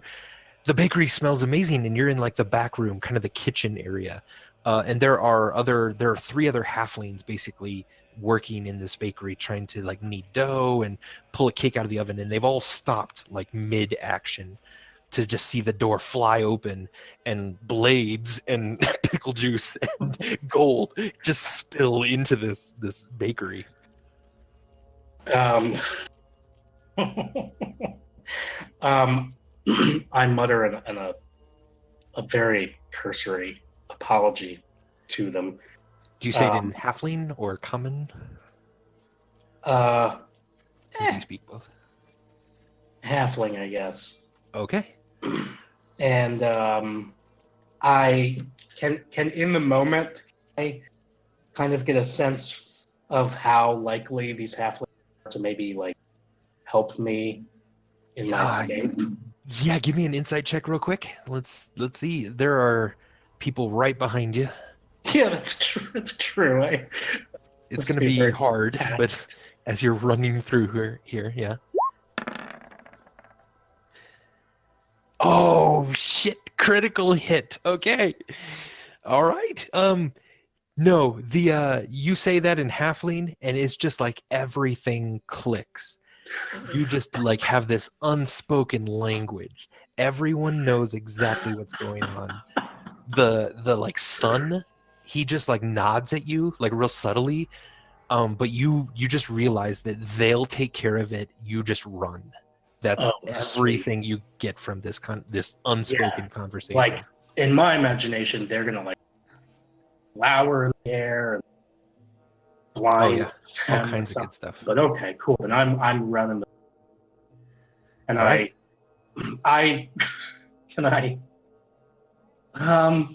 you know what? I'm gonna take a single gold piece out of my bag and leave it for them Perfect. on the counter as I leave because I'm feeling All right. feeling thankful. Yeah, you dash out of the kitchen.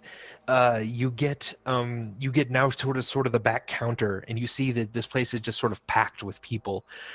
You slam a gold piece down on the counter as you sort of leap over it, and as you leap over it, you just barely turn your head back to see just a cloud of flour just spewing out of this kitchen, and you hear the shouts of these angry men just like yelling like, where is he? Well, I can't say fucking shit.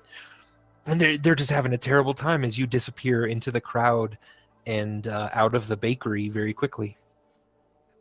Cool. I yell out. I yell out like something like, "Enjoy getting baked," or like, I hope that got a rise out of you. And I run and I try to find the safest, fastest way to get to the mast, the winking mast. Yep. Perfect. I love it. All right. So you're going to make your way. That was beautiful. All right. So I'm going to give you what's called inspiration. So try to mark that in your character sheet. Inspiration means you basically get to re-roll a die at some point. So what am I marking where? So in your character sheet, Yes. for Burbage. Inspiration. Yes, inspiration is right above proficiency bonus. And just click the circle there. Oh, did you? Okay. Yep. Did you do it? Yeah, I just did it for you. Yep. All right. And what does that mean? It means you can re-roll. It means you can re-roll a die at any point, basically. And how did I get that? Because of how awesome. Yes, exactly. Yeah, you get that for playing a role perfectly to your character, but terrible for the party generally. That's really what I enjoy hearing as I'm putting my headphones back on, letting people know that we're back. Also, I'm going to say context-free D&D is amazing. There's just a running commentary between Jay, Lena, and myself as to what the actual hell was going on. Also, just as watching in Discord, as a couple of side things, thank you to Vashon Ross for the follow. If you're enjoying whatever the hell it was that just happened, because you all know and we don't, please give us a follow here on Twitch. It would be very helpful for us. And now I'm going to turn it back over to Andy, you jackass. So we have the first inspiration of the campaign. That goes to Burbage Kemp. I'm not surprised. For masterful role-playing in what I almost assumed was going to be his death. If you were paying attention, and just to let the chat know, there was the start of sort of this running commentary in our Discord was me going, why is there an attack roll? Yeah. Why didn't he roll damage? That was an 18. Anywho, so we're now at the winking mast. Yep. Well, okay, so the three of you, did you want to have a conversation or talk on the way or do anything on the way to the winking mast? If so, now's your opportunity. I would probably have been like, so you bring storms? Yes, I'm the storm bringer. When I attack things, sometimes there's storms. I'm not the best at controlling it yet, but sometimes there's storms. How big would you say these storms are? Epic sizes. Huge, sometimes very tiny, but sometimes huge. Okay, I'll stand a little bit back. And how about you, Vemerus? Are you Vemerus? Yes, what does your name mean? Vemerus. He ignores you. Sorry, my mic was muted. But And why are he ignores wearing you. a mask? He ignores you. It's a nice mask. It is a nice mask. I'm just curious of why you're wearing it, Vemerus. I'm getting more intense. He seems to be lost in thought. I'm going to Stormbringer waves in front of his face as we're walking. Vemerus! Yes? Why are you wearing a mask? It's a nice Oh, mask. I'll tell you when we're on the boat. Okay. It's very nice. And then he Is goes it- back to being completely absent-minded. Okay. Good. He's not a jerk. He's just absent-minded. Yeah. Yeah, it's all good. So you make your way kind of awkwardly, quietly through the streets of Federo. I'm probably chatting with Stormbringer at times, and Yeah. also potentially, considering the route we probably would have taken, occasionally stopping to like check on people. Just like very Excellent. slightly. Sure. Yeah. Every Very time you nice, stop yeah. to check on people, Stormbringer gets more and more impatient. Nice. I don't understand why you keep checking on these. Because These I'm people- charity. You're a charity. You give people things. Yes, normally medical attention. I mean, if they just need medical attention short term, that's fine. But if they need it long term, you know, in the Goliath tribe, we would just let them go their own way. That's nice. It is. It works out quite well for us.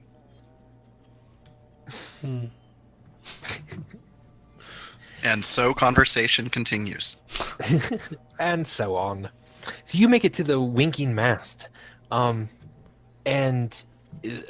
before you even get in, it's like 2 p.m, and the place is packed. There's just there's just jovial music, sort of spilling out from every aspect of the place. There's a fight going on already. Several drunken people have wandered outside the Winking Mast and are now peeing on the horse post Lovely. outside. One of them's female. That's peeing on the horse post. It's a sight. And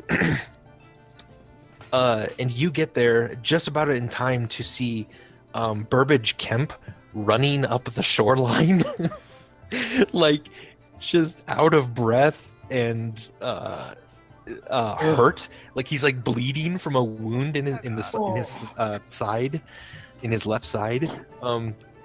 But he comes up and sort of straightens his hair. Hello, everybody. Burbage. Do your errands all end like this? Oh, I'd say a solid 65-70% of Oh pain dear. for myself. But, you know, You need I'm to a get trooper. stronger then. How hurt does Yeah. he look? I mean, he's lost kind of a lot of blood. But he seems to be upright. Like he doesn't seem to be wincing in terrible pain. Yeah, he's not like doubled over or anything. I order a flagon of, I don't know, ale. Okay. So you stride inside the Winking Mast, I assume then.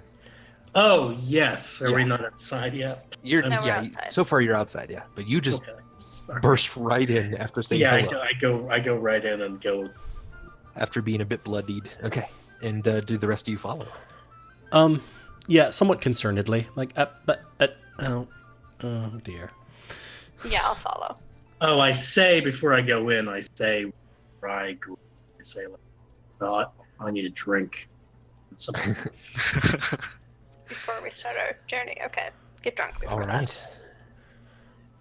So the rest of you sort of shuffle in. Yeah. All right. Yeah. Again, the place is sort of hopping. It's rowdy. It's people buying drinks for people. People stealing drinks from people. There's a barkeep who's just this like sort of old, grizzled dragonborn, and he sort of goes, "Yay! What can I get you? What you over there, little one? What can I get you?" And he's just pointing around, like taking orders from everyone. And then he points to you, Burbage Kemp, and he goes, "There's not many people come in here bleeding and order a drink. Are you gonna order a drink?" Yeah, just nailed. "I like you. All right. First one's on me. How about that?" And a couple of people, "Yeah, all right, yeah." It's means not for you just lot, for just me. for this guy. Yeah, thanks. I appreciate it. Yeah, all right. What you drinking, little one? Do you have any kind of Belgian? Goes Well, I don't know to what real that means. beers. I don't know what that means, but how about you want some you want something to put a little hair on your chest? I suggest Door Meadow Beer Brewery. Yeah, that sounds great. Fine brew. It's a fine brew. I'll have a door meadow, please. Thank you. Okay, there you go. He fills it up very quickly, slides it over, and he kind of sees the rest of you sort of gathered around. I'm sort of standing now. in the middle of the room, probably going, excuse me? Meepis? Is there a Meepis here? Are you just doing it that quietly? I'm doing it in my normal voice. I'm Yeah. gonna pick And you up and is- go, Which is quiet. Is I'm there gonna pick you up and go, "There a Meepis?" as I'm holding you in the air. and Isn't I'm it assuming that Meepis? doesn't even really go over the din of the room. Yeah, not at all. Okay. Yeah, your voice does not register with people. So now my voice is essentially echoing thunder, but is still. Ooh. Excuse me, is there a Meepis here? Just it's echoing. Yeah, the music just stops for a second and everything. People just turn to you, and sort of are looking around, sort of shakingly a bit. And the bartender is like, "No, I ain't seen no Meepis yet. He comes in about this time though.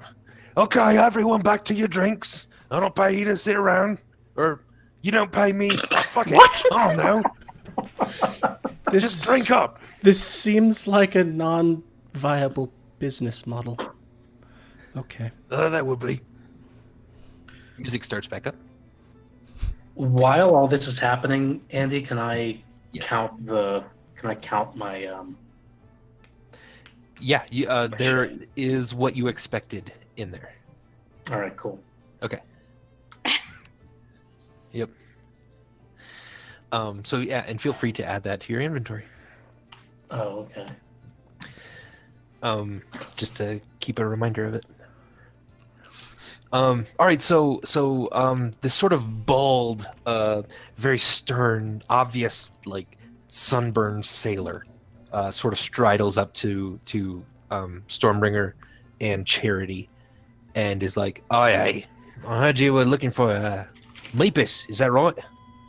Yes, That's we are. correct. Yeah. Well, maybe he doesn't show up today. Why maybe wouldn't he you, show up? Maybe you should look somewhere else. What Where you say should about we that? look? I don't know. Look wherever you want, but maybe he's not coming here. Why would he not come here? So that insight roll, you're like, yeah, I mean, that's maybe a good idea. If he's not here, maybe he's somewhere else. Vimeris, kind of the same. Yeah, you're like, okay, well, this guy seems to know something. Maybe he's just not here today. I like how we just throw the inside Just out. one after another. Cool. So from now on, I think we'll do this. We'll only do 2 skill checks. So Okay. whoever 2 of the party want to do them is cool. But for this time, Stormbringer. Obviously, he seems to know something about Meepis' availability that he's not letting on. I'm going to grab him firmly by the shoulders, not shaking He's him. he's just a firm. little shorter than you. He's not tiny. Oh, he's- by any means. So he's like 7 feet tall. He's like 6'8". Yeah. Okay. I'm still gonna grab him He's firmly by the shoulders. Still about a half foot shorter than you. Yeah. Yeah. No, totally fine. Totally fine. You grab him by the shoulders, yeah. And he's just very calm. He isn't riled by this at all. He just takes a large swig of his flagon. Where would Meepis be? And why isn't he here? I don't know. You look around, don't see him. Might be somewhere else he is. But why wouldn't he be coming here? Oh, I don't know. Who knows these things? And he kind of turns to a couple tables sitting in the corner, and all of them laugh at that. And then he takes a big swig of his flagon right in your face. I'm going to start shaking him, kind of, violently. I'm actually also, just as a note, kind of picturing that I'm trying still to- perched on your shoulders. Yes. Yeah. I am trying to, at this point, intimidate him as I shake him violently. Please give me an Why would intimidation check. Meepis not be coming? Should I give an intimidation check? I think so, yes. That sounds great to me. A strength-based intimidation check. Damn, girl. Okay. All right, so he very forcibly takes your hands off his shoulders eventually and steps back and is like, okay. No, we don't need to do none of that. I'm just here for some drinks. Just came in with me mates. We'll be getting on our way, okay? I don't know nothing about no Meepis. Let's just leave it at that. And he kind of nods then and takes the last swig of his flagon and just sort of sets it on a random table and is starting out the door. Okay, so is there a door? There is a main sort of double door to this place. It is closed. Okay. So a bit of a small little prayer to Behelit, and the door slams shut to this place right in front of this guy. The place goes a bit quieter. It certainly does. And If you didn't the know, bartender sort of steps around the bar just a little bit, and people are kind of now watching this interaction.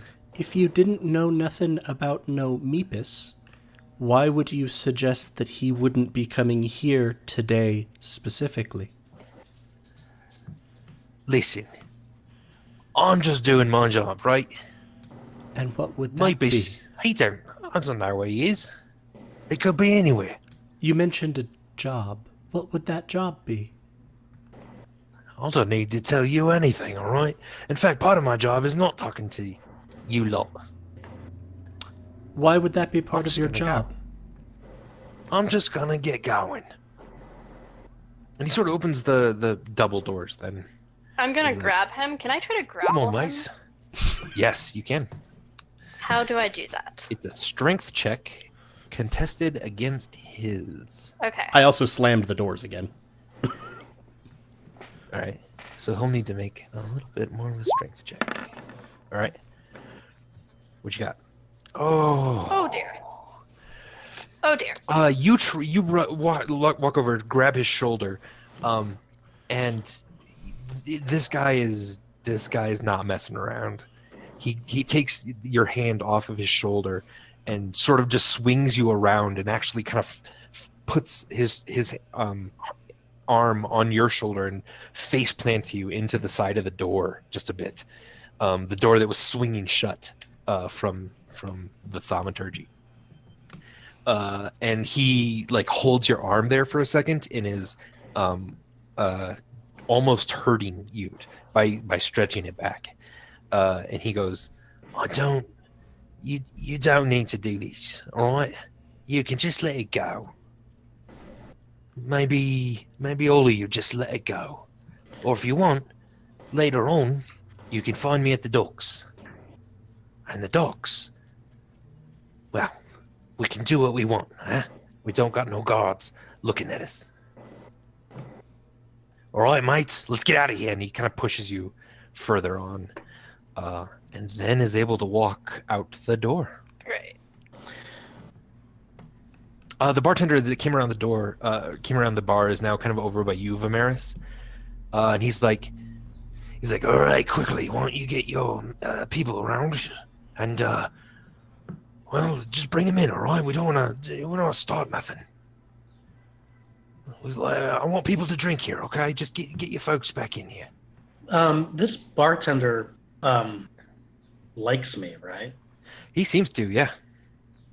Can I take advantage of that? Maybe during some of that or something, or right now, like, can I maybe just ask him off to the side, like, if he knows anything about where this guy is? Meepis? Right. Meepis? Why don't you give me a persuasion check? Okay. I'm trying to persuade this guy. I'm trying to be nice to him. I'll give you advantage because you're nice to him. And Vimeris, what would you like to be doing as well? Well, I'm just watching. Nice. Yeah. All right.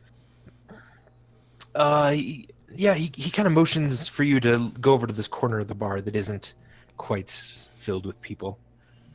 And he says, look, I don't want to get into anyone's business here, but I think I saw Meepis, like, just down the street in an alley, just crying.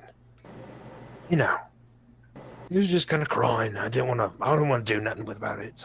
Oh.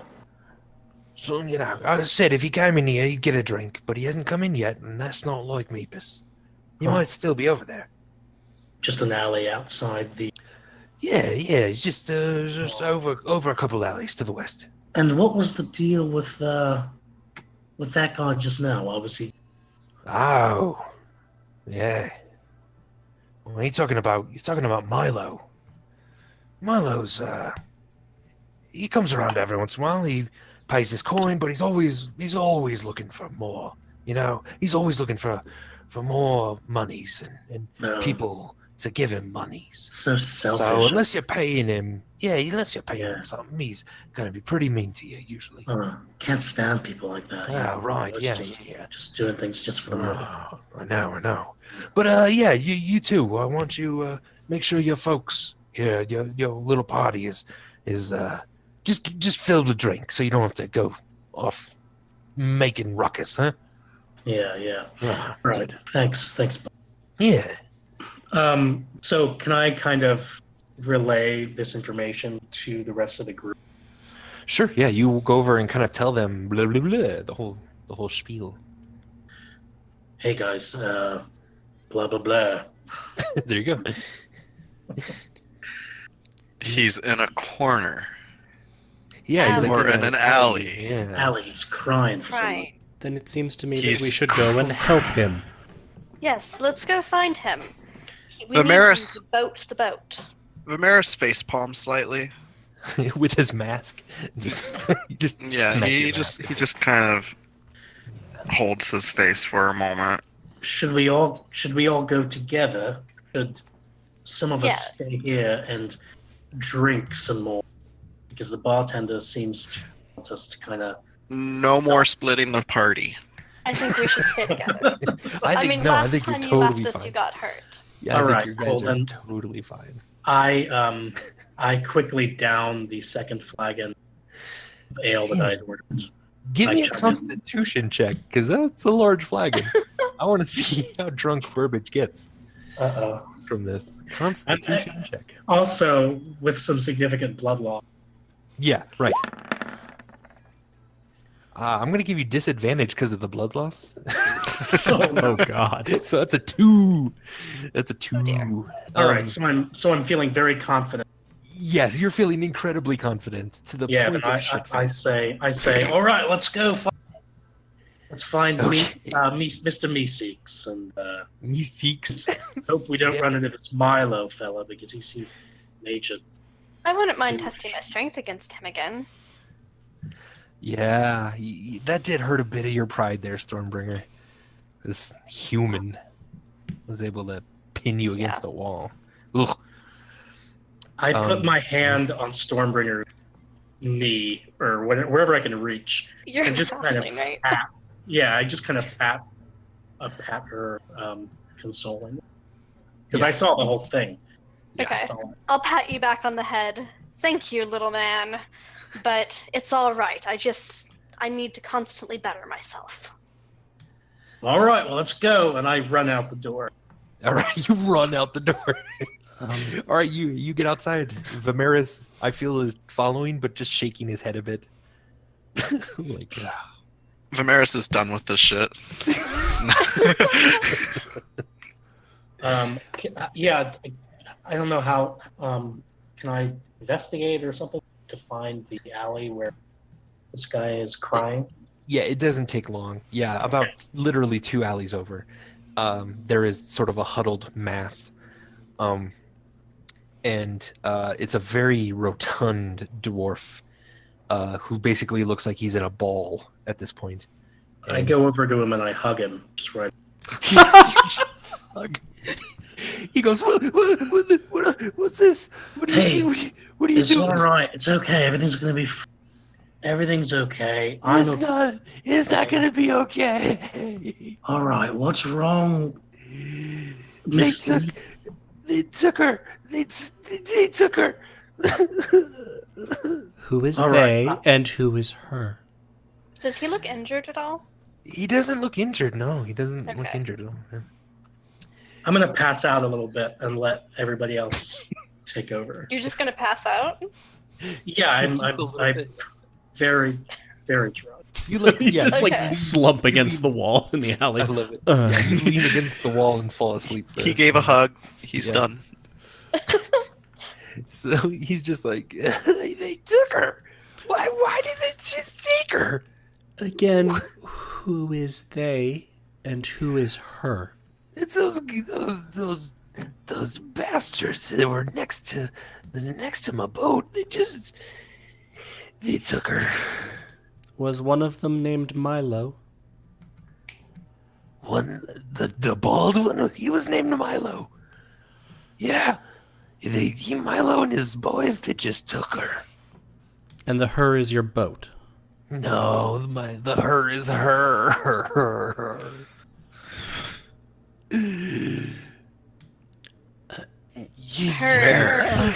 You guys, I'm not. You guys gotta go get her. And obviously, he's been drinking somewhat, very, very heavily. Somewhat he very, seems very heavily. confused.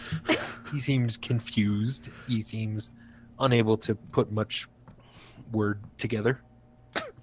Ah, so that's like the me. problem so far, huh, Andy? Huh? Yeah. The drinking heavily leads to I've them had a not few, being put that's the what I'm word saying. together. Yeah, yeah. So I'm gonna sort of lean and be like, Ponwi sent us. He wanted you to take us to the island. The new I island. can't take you to the island. I can't do that. They took her. They're on my boat right now. Where They have my boat. where is the boat? I can't do this. Where is your boat? It's at Dock 5. Okay, Doc Okay. 5, let's go. Dock 5. So, are you gonna just be here for a while? Hanging out in the Foreseeable alley? future? I don't know. Okay. How about Let's leave this? Either be here or at the Winking Mast. The bartenders there said he might be interested in giving you a drink. That's true. He did say that. Here or Winking Yeah. Mast. Only All right, two places you be. You tell me. We're Yeah, gonna you we're you gonna guys go just take a tell look me. at Dock 5. You guys tell me you can get her back. Okay. Who is Assuming her, though? that she You is just the gotta boat. get her back. Okay. How hard is that? I don't know because you're not providing us with a lot of information. Just go.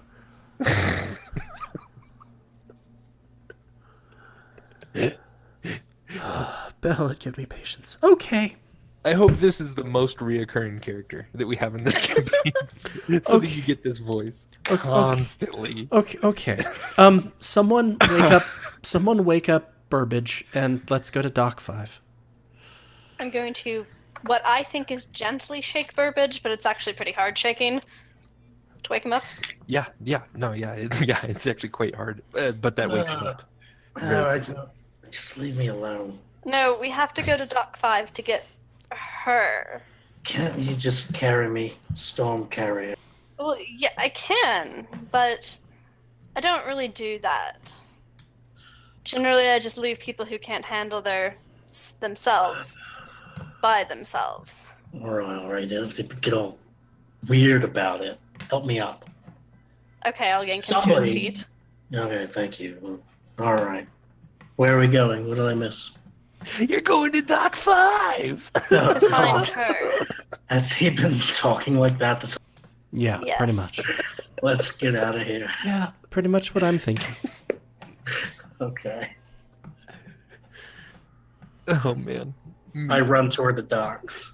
Hey, that's where Milo is too. Good. I'm pretty sure he's You guys on the boat. run toward the docks, no problem. It's you see two ships, one large ship, a slightly smaller one on the left side of the dock. But this is definitely Dock 5. The slightly smaller one actually was the one with leaves all sort of intermingled in the sails that you had seen earlier, Stormbringer. Okay. So it's a fairly large vessel, but and you see Milo like on the middle of the docks, sort of shuffling his people back and forth between the two boats. And you see several of them.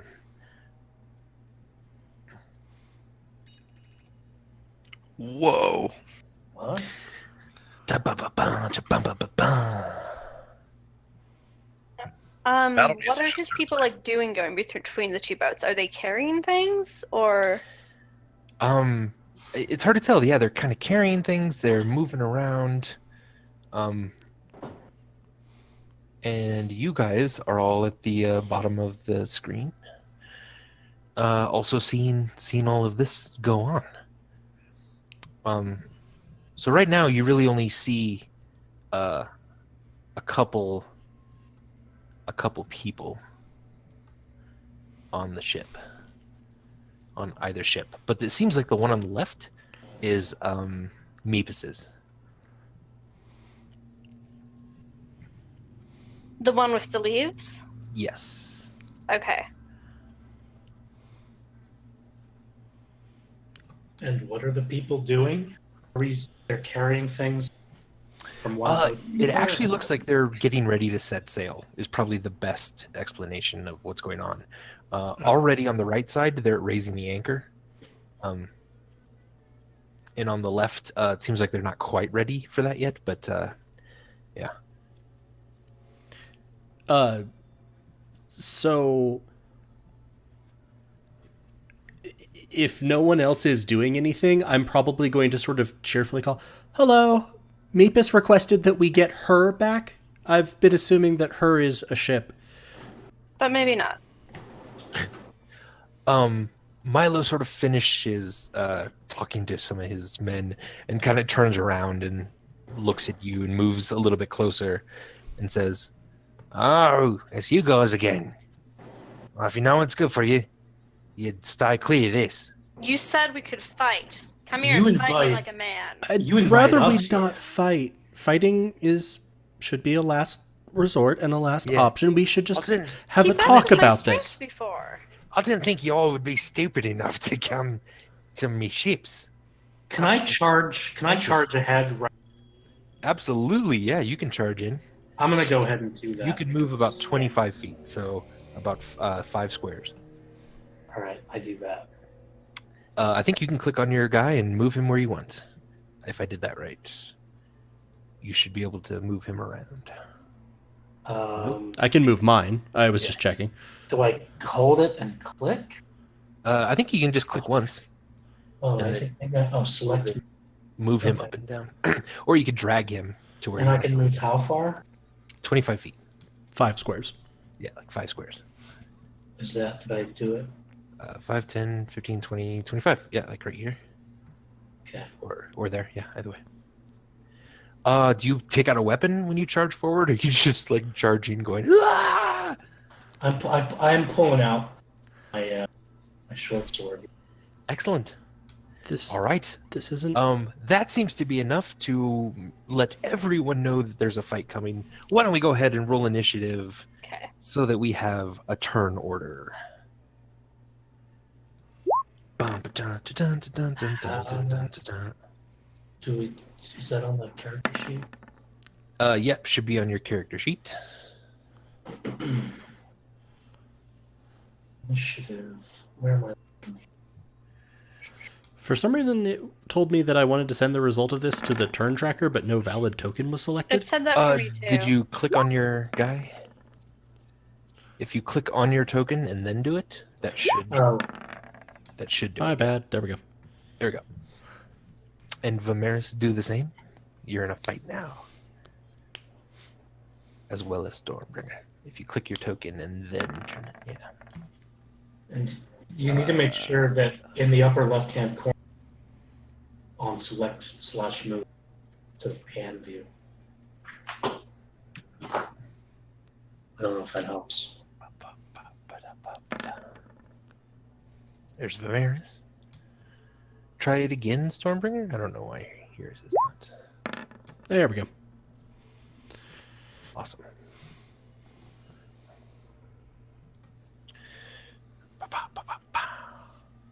No, I didn't want to put the 13 there. I was going to say DM 13. How many DMs are there?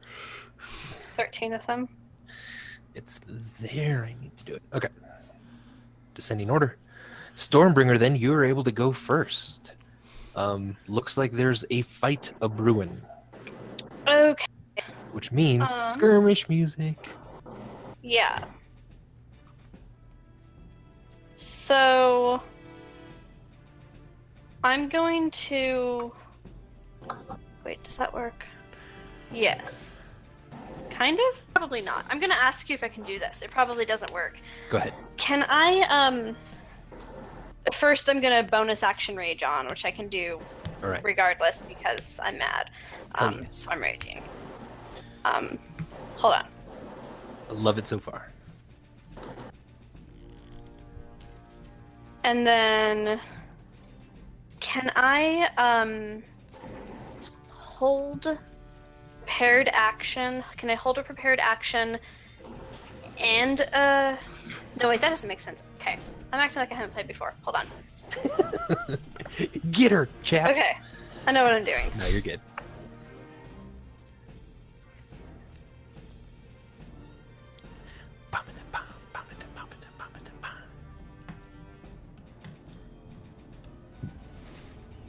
How do I move my character? I haven't used Roll20 before. You should be able to click on your character, drag it wherever you'd like, Or just arrow or key.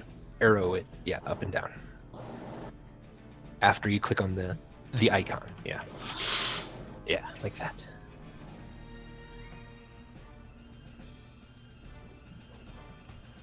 All right, that's about 20 feet, I think.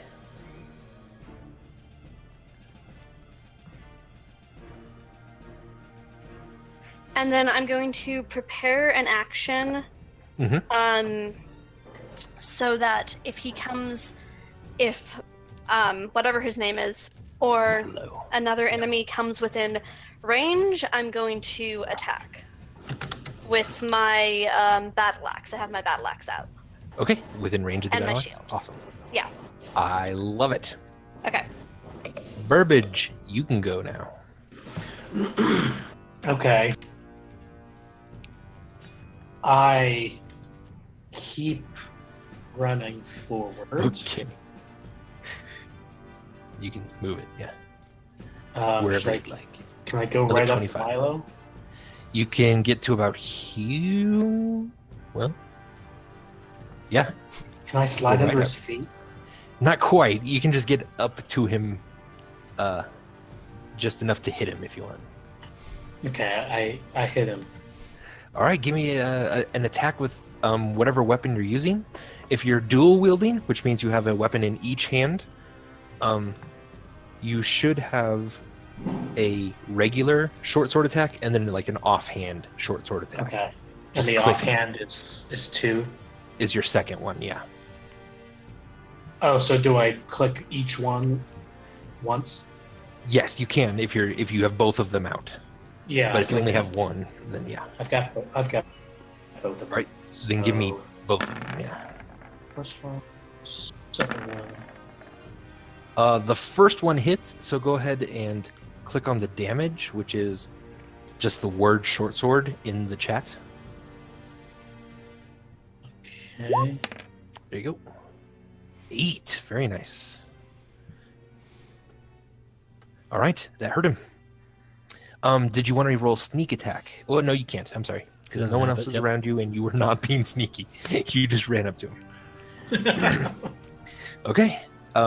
Probably that's the end of your turn. Does he offhand as well? Oh, he did, but he missed with the offhand. Okay. Can I mean, if I am able to, I'd love to, like, after I hit him, like, roll out of the way or something. Like, I'm afraid you used your much, movement. Yeah, as much as you could to get there. Yeah. all right, okay, all right. No problem. All right.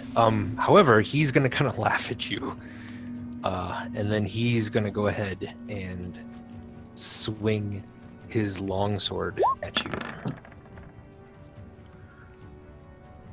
Oof! That definitely hits you for 10 damage. Oh, that's not good.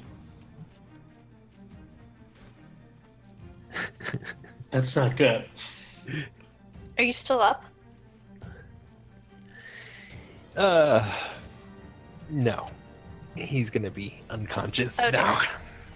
So what do I have to do? Something to my points or something? Just go to 0 hit points for now, and Okay. it'll come into play in a minute. Alright. So he comes and slashes down at you, that nearly drives you into the boards of the dock. This guy is powerful, and he just kind of laughs and kicks you just a little bit, and just waits for the rest of you to come at him. This young man is going to try to jump from the boat onto the dock. So let's see how he do. Nope. Nope. Nope, he's in the water. Wah wah. Nope. Whoops. Can he swim? I don't know. Maybe. He's wearing armor. Okay, so his buddies, seeing that, are going to go very carefully down the bridge.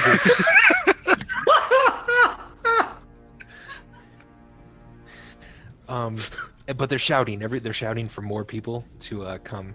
Oh god. And so you do see a few more people pop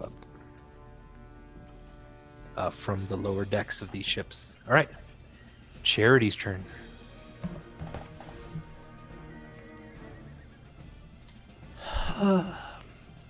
I prefer to avoid violence, but you Me don't too. seem very nice. You're going to see Charity kind of crick his neck for a second, and then something slightly odd happens. Feathers of light appear and form a horn, and the eye patch sort of melts. You see him. You don't seem very nice at all. First off, oh crap, I just realized I didn't make, oh, I did.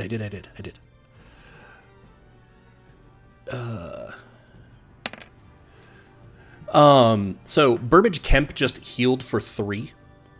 Hey, Burbage Kemp, Good. you are now awake and have 3 hit points. That is a bonus action. Nice. And the Milo. And so basically, what anyone else would have seen is that a feather sort of descended onto Burbage Kemp. What they will also see is another feather fly from my hand at Milo. Oh, that's not a fun feather.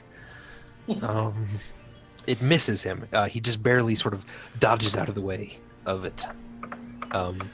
But you've got his attention, certainly. I'm just going to look at him. You will be purified in Behelit's name. Damn. Okay, Charity's scary ass Vimeris. That's scary. Okay. Unless you want to move, Charity. You can move still, but... I'm okay. Okay, I'm Vimeris. gonna like just stay right here-ish, and Okay. maybe is Burbage in range of mending?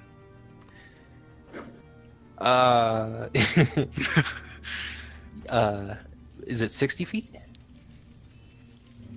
Yeah. So technically he is, though I'm not sure. Do you know what mending is? Oh, right. Mending is Okay. not It's just like for healing. yeah. Right. It's you stuff. stitch back his clothes just a Yeah, little it's bit just with like mending. keys. Yeah, I could stitch those back together. Yeah. Wow. I'm useless. You do you. I'll move up Okay. to about here, Cool.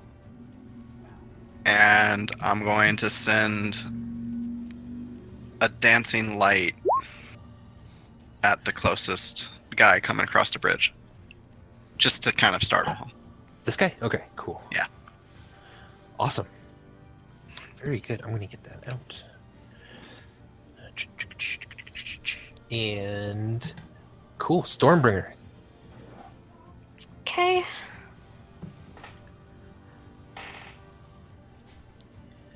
Awesome. So here's our dancing light. Actually, let's make it more noticeable. There we go.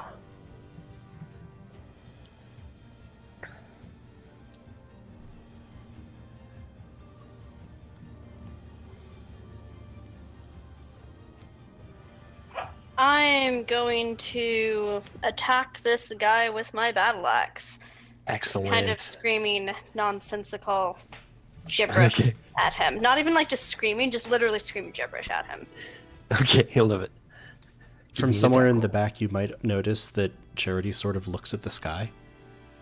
Storm? Storm? Oh. Is she gonna bring the storm? Damn, you hit. For 6 damage. Alright. And then an additional 2 to that because of my rage, so 8 damage. I love it. 8. Alright. Does he look like that hurt him a fair bit? Does he look Certainly. Yes. Good. Yes, that Good. definitely hurt him. good? I am laughing very manically and happily as I pull back. And that's my turn. Awesome. Burbage Kemp. You are alive, awake. Felt healed just a little bit. But there's certainly a very angry man with a giant sword looming over you. Sure. If you stand up or if you try to move out of the way, he's probably going to get a swing at you for free. However, it's up to you. There's not Unless a you take the ton- disengage action. Yes, unless you yes. I was gonna Unless say, you take a he's new, Andy. You have to give him yeah. some of That's the true. tips. Very true. Yeah. What is? Yeah, I mean, what would it Yeah. disengage? So one of the actions you can do is disengage, which means you basically like back up in kind of a defensive movement. So he wouldn't get that swing of opportunity at you. But if so you I- can move around, but that's your action to do it. So you Right. can't do that and then attack or something like that. I mean, he would get a free hit at me even if I like roll under his legs, like between his legs, steal.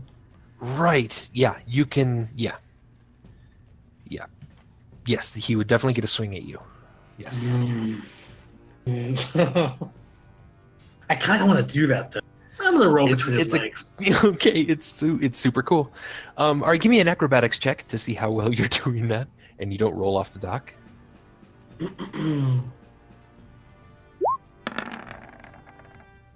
Oh, All right. So you sort of roll a little bit, but you're still prone. You're just behind him now.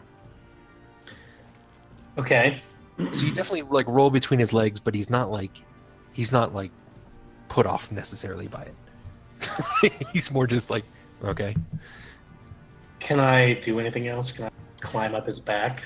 You can stand up and try to climb on him, sure. Or you could like give him an attack. You could stand up and give him an attack. He'll still get a swing at you.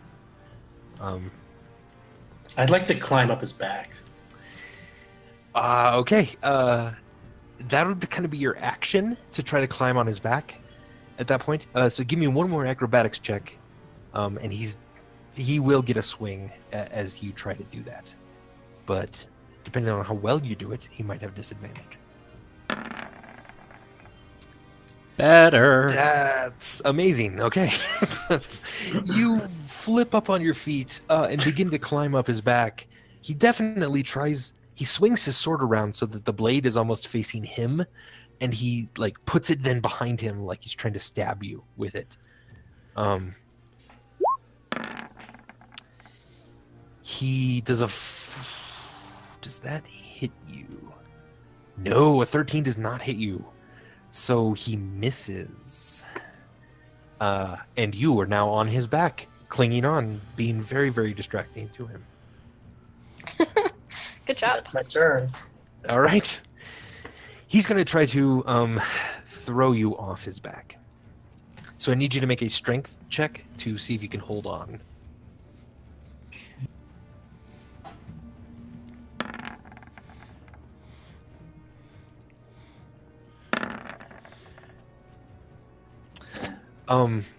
He tosses you into the water. Oh dear. Oh, And you sploosh just now into the water next to the pier and the At least boats. it's going to wash off some of that pickle juice. It certainly Pickle juice? it certainly will wash off some of the pickles, yeah. Oh, everyone smelled it, but no one wanted to say it. Everyone was like, yep.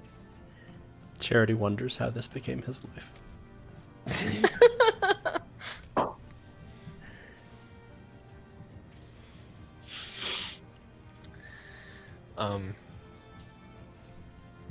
All right. That was all that Milo did, though. He just threw him off. And other guys are trying to move in, and this guy has gone under the water. So Oh dear. we're not sure about him. Okay. However, Charity's turn. So I'm pretty sure that the ship to the left is Meepis's, and Yes. the bigger ship to the right is theirs. Yes. Okay. So it looks like these are sort of like three pleated sails on each mast. Mm-hmm. Yeah. Just a second. Sorry, trying to see what. Cool. So right in the sort of middle of the main mast, Okay. so that it's halfway up it. It's against the sails, but also against the mast. Okay. Create bonfire. Badass. Interesting. All right. So tell me what you think. Are you trying to set it on fire? Yes. Okay. I am very distinctly trying to set the mast and the main sail on fire. Excellent. Okay. Oh, yeah. Okay. So there is a small fire burning, halfway up that mast. I love it.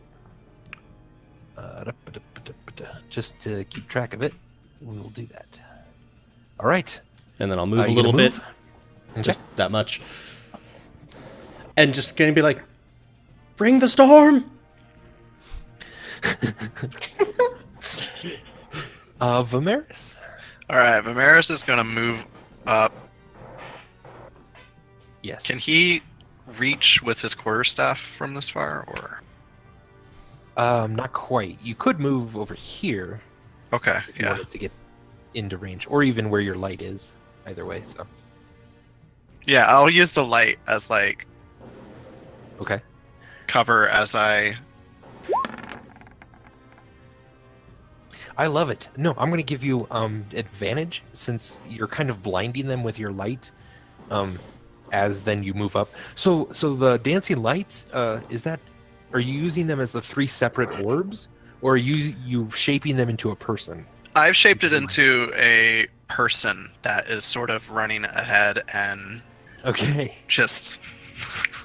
Yeah. Yeah, okay. So this guard is like not sure what's going to happen. He's kind of trying to block a blow from the light man. And you come just bursting through the light guy with your staff and just immediately bring it down on him, hitting him. So I need you to roll damage for that. Click the word shillelagh.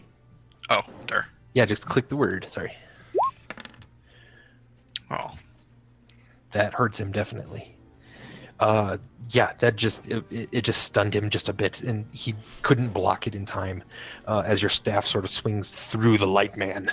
And now you and the light man are sort of dancing in the same area. Yeah. And it's crazy. I love it. Stormbringer. I'm going to hit Milo again, or try to hit him again, screaming, "Who's stronger now?" Love it.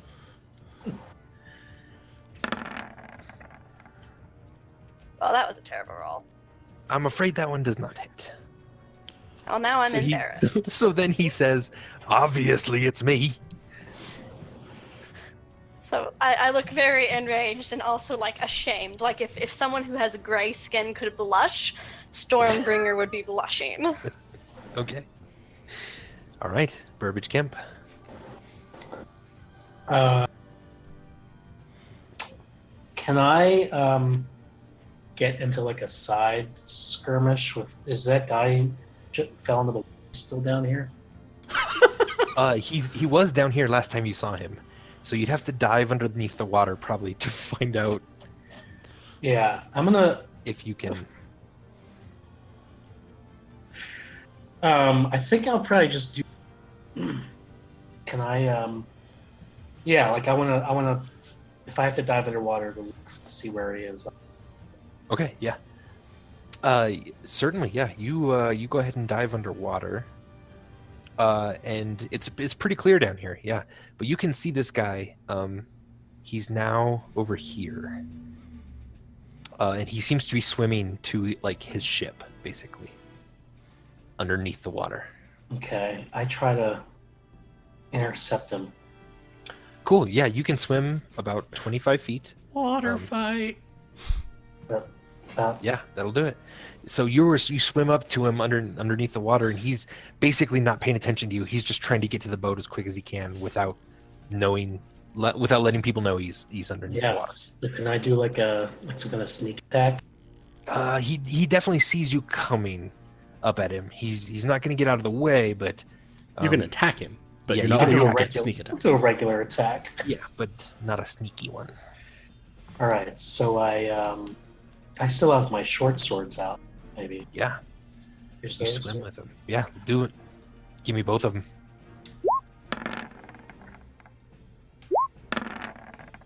The offhand one did hit, so go ahead and roll damage for that. Just click on the name.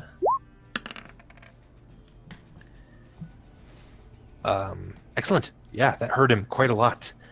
He sort of he's swimming up, and you just sort of swim right next to him and just give a nice quick uppercut with your short sword. And he sort of catches it with his hand, but that leaves him open to that second attack. And you just kind of get him right underneath the armor with 5 piercing damage. And now Nice. blood is in the water. All right. Excellent. Milo is going to try to shove Stormbringer off the pier. Wow, rude. So Stormbringer, I need you to make a strength check once Okay. again. And he just thinks he's got everything going for him right now. And I have advantage on that because I'm raging. You are raging, yes. So in any normal time, he might have got the jump on you, but he just goes to shove you. Like he grabs underneath sort of your breastplate armor, and just sort of shoves you upward a bit to try to just get you off your feet into the water. But you just don't budge this time. And he all of a sudden looks really upset at that. That he couldn't shove you. A laugh in his face. And that was his turn. However, his friend is going to try to take a stab at you Okay. with his spear. A 10 does not hit you, so he missed. Awesome. Vimeris, another guard is trying to get you with his spear. Yay. And a 16 hits you, I'm afraid. Oh no. For 5 damage. Oh dear. I think I did that.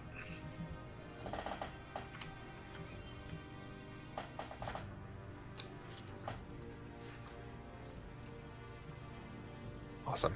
Yeah. The guard in the water is going to try to ignore you, Burbage, and just keep swimming, so you get one slash at him for free as an opportunity attack. So give me cool. one of those. Should I roll both the short swords? Just the one, actually. Okay.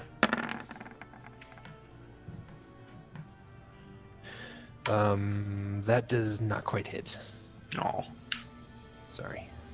Oh well. I'm sorry. I'm not super sorry. I want you to all to die. Charity, your turn.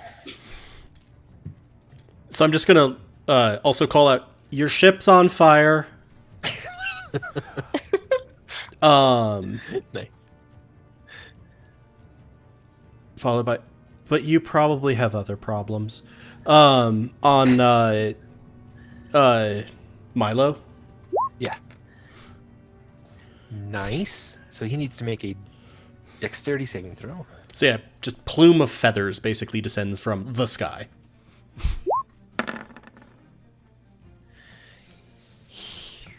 He does not. That was a terrible roll. He does not do well at that at all. So 7 damage? Okay. Alright. Followed by, I love it. but in all honesty, your ship is on fire. Alright, Vimeris. Vimeris will take his light and move it with him as he kind of nestles between both of these guys. Okay. And then he's going to hit the guy from before. Alright. This time he's waiting for the light trick, and so you come through the light again, smack down on him with your staff, and he's just barely able with his spear to block it in time, but he does. Well, Yeah. sad. Stormbringer. Does Milo look like bloodied at this point? He does not look that bad. Damn. Okay. Well, I'm gonna hit at him again with my battle axe. This time I'm not talking shit before I hit. Okay.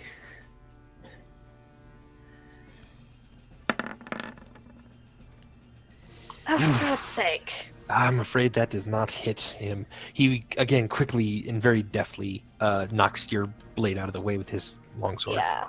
I look like I'm getting pretty frustrated, and Indeed. that's my turn. Burbage Camp? Is that guy still just barely Yeah. in the water? Yep, still barely. He's now trying to climb up a rope to get out. I'm going to go ahead and try to get right up next to him All right. and attack him. Yeah. Yep, he's not paying attention at all to you. Okay. So I'm just going to do the same deal as... Give me the same deal. Yeah. 2 short swords. With. Uh-oh. Oh dear. What the? Well, All right, ladies and gentlemen, this is the first time we've had both a crit and a miss in combat. Okay, so I'll do this time, but they're in the rollable tables section. I'll have you guys start to do this. You roll a crit hit or a crit miss. So let's do the crit miss first. What happens? Oh, no. Okay, I'm going to say that happens on that arm.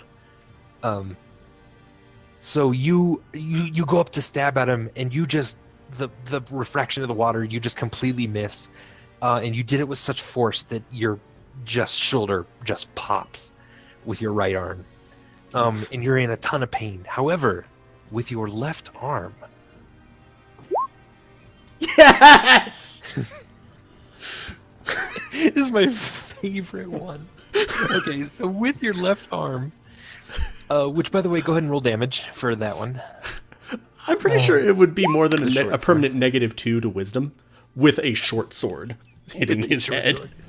You just brain this guy with your short sword, which is certainly enough to kill him.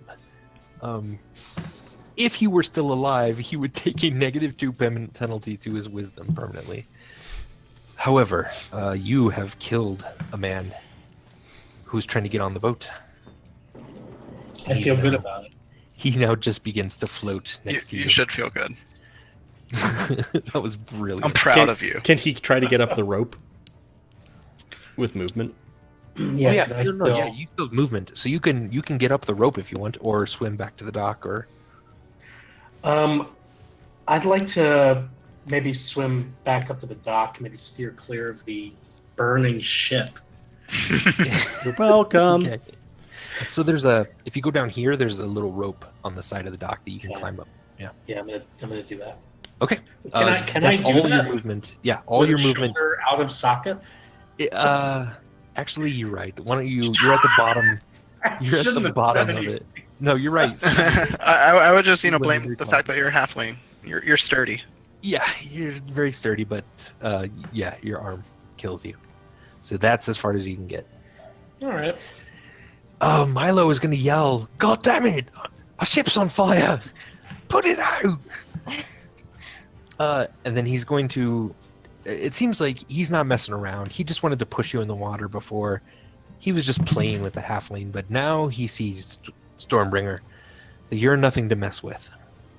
So he puts both hands on his longsword now, and he goes ahead and swings down on you.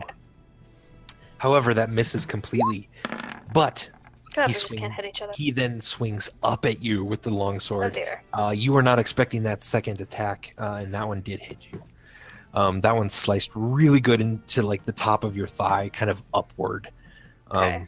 And that's going to be for 5 damage, 5 slashing damage. And with resistance, I take half damage. Do I round Yes. that up or down? Down, I think. Down. All numbers in D&D round down unless Okay. specified otherwise. So I take 2 damage. Yes. Okay. All right. Vimeris, you're going to get attacked I'm so dead. with a spear and a spear. And first one missed. Second, they both missed you because Wow. they just can't deal with this light in the way. It's blinding. It is quite bright, and it's just messing them up just enough for you to dodge out of the way each time. However, it looks like then his guards are trying very feverishly now to do what they can to put out the fire, or at least keep it from spreading. Oh man, it's like Sea of Thieves. Indeed it is.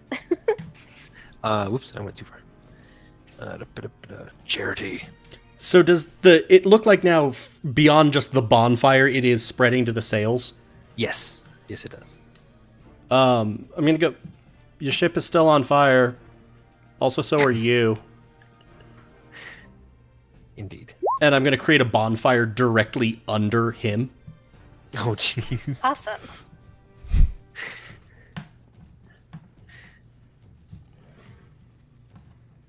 So dex saving throw. All right. All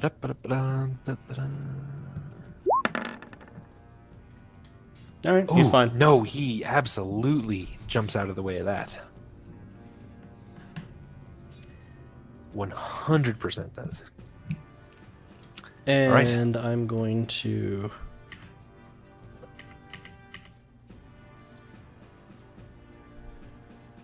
Yeah, I'm gonna move up to there.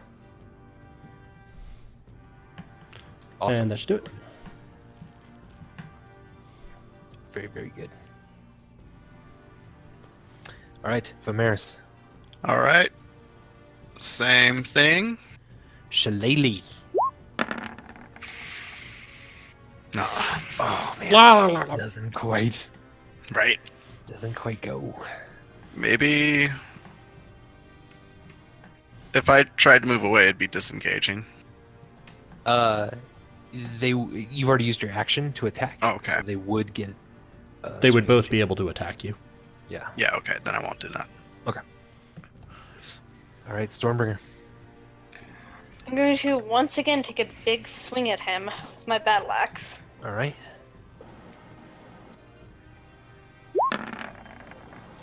Oh goddamn!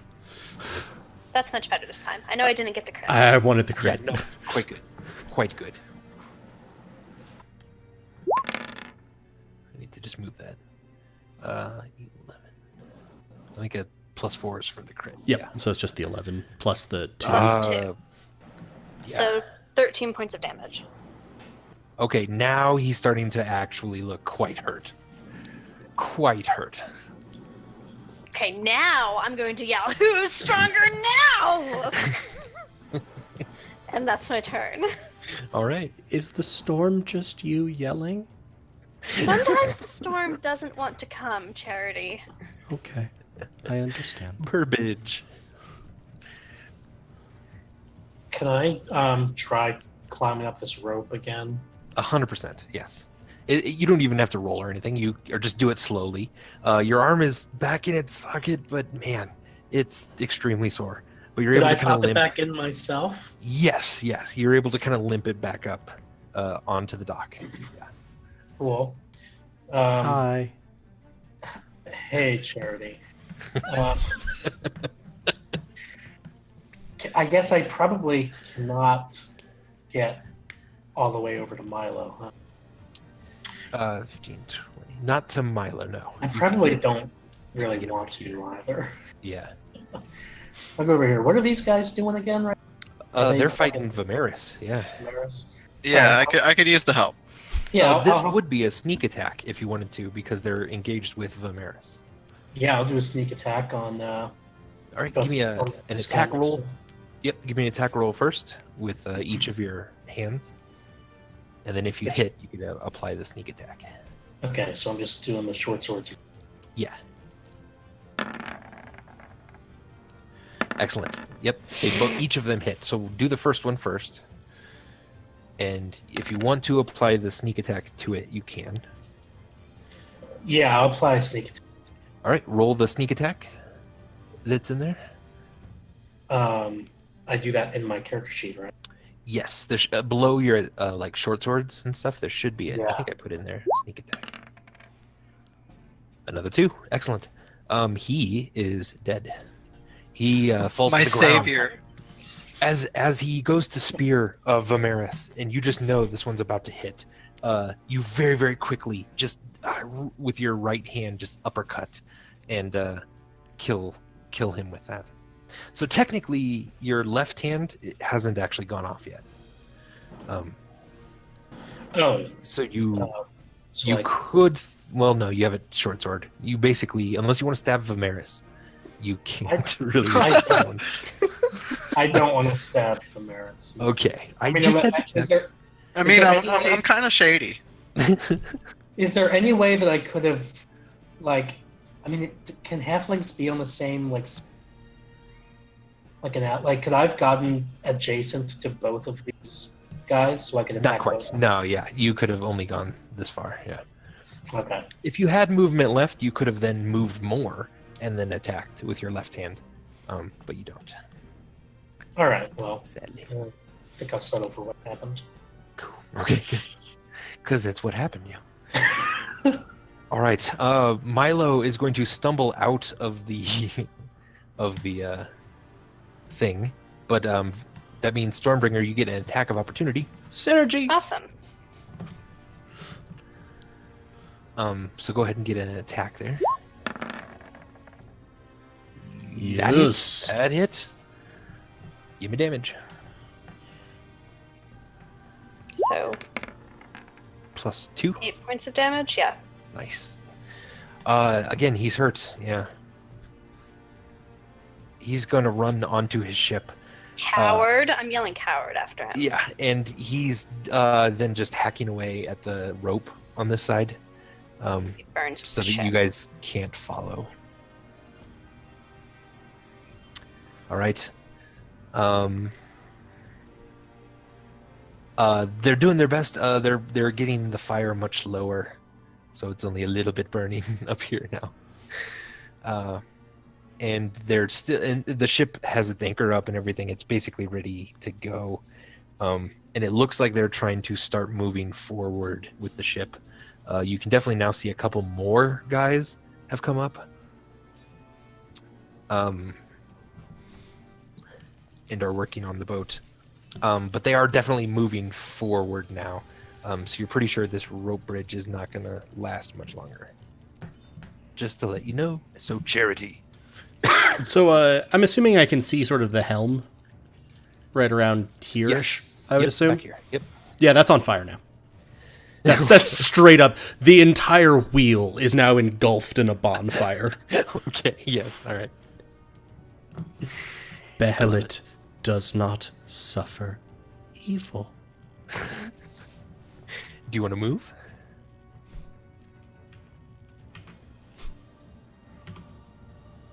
That's good. Okay. By the way, this guy did not attack. He's just now surrounded and alone on the dock. He's basically just trying to, like, put his hands in the air so you don't kill him. Vimeris.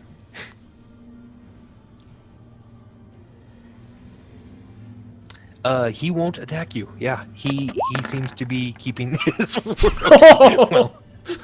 Well, we're gonna take that first one. Yeah, I didn't mean to. Yeah, that definitely hit him. Give me damage. Yeah, that killed him. Unless you just want to knock him out. You No, do I'll have kill that him. option. Okay. I'll brain him. Okay. Charity's like, You oh. just There's a sickening moved him. thud as my staff bounces off his skull. I love it. It's perfect. But, he was giving... Stormbringer. You just put his spear up like, no, man, no, don't do it, man. And then you just walk next to him and then whack. It was sickening. Can I drop my battle axe on the dock and throw a javelin at him? You certainly can. Yes. Okay, I'm gonna do that. At All Milo. right. Obviously him is Milo. Yes. Yeah.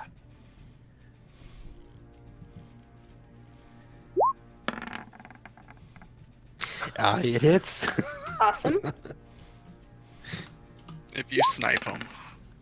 9 points of damage. 9 points of damage. He definitely so you fling the javelin and it just just barely hits over the edge of the boat and sticks straight in his left arm.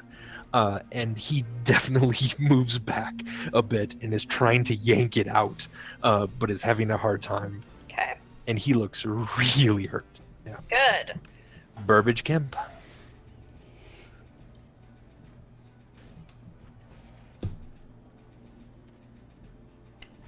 What would you like to do? You might still be muted. Oh, sorry. Hi. Oh, there we go. Yeah. Okay.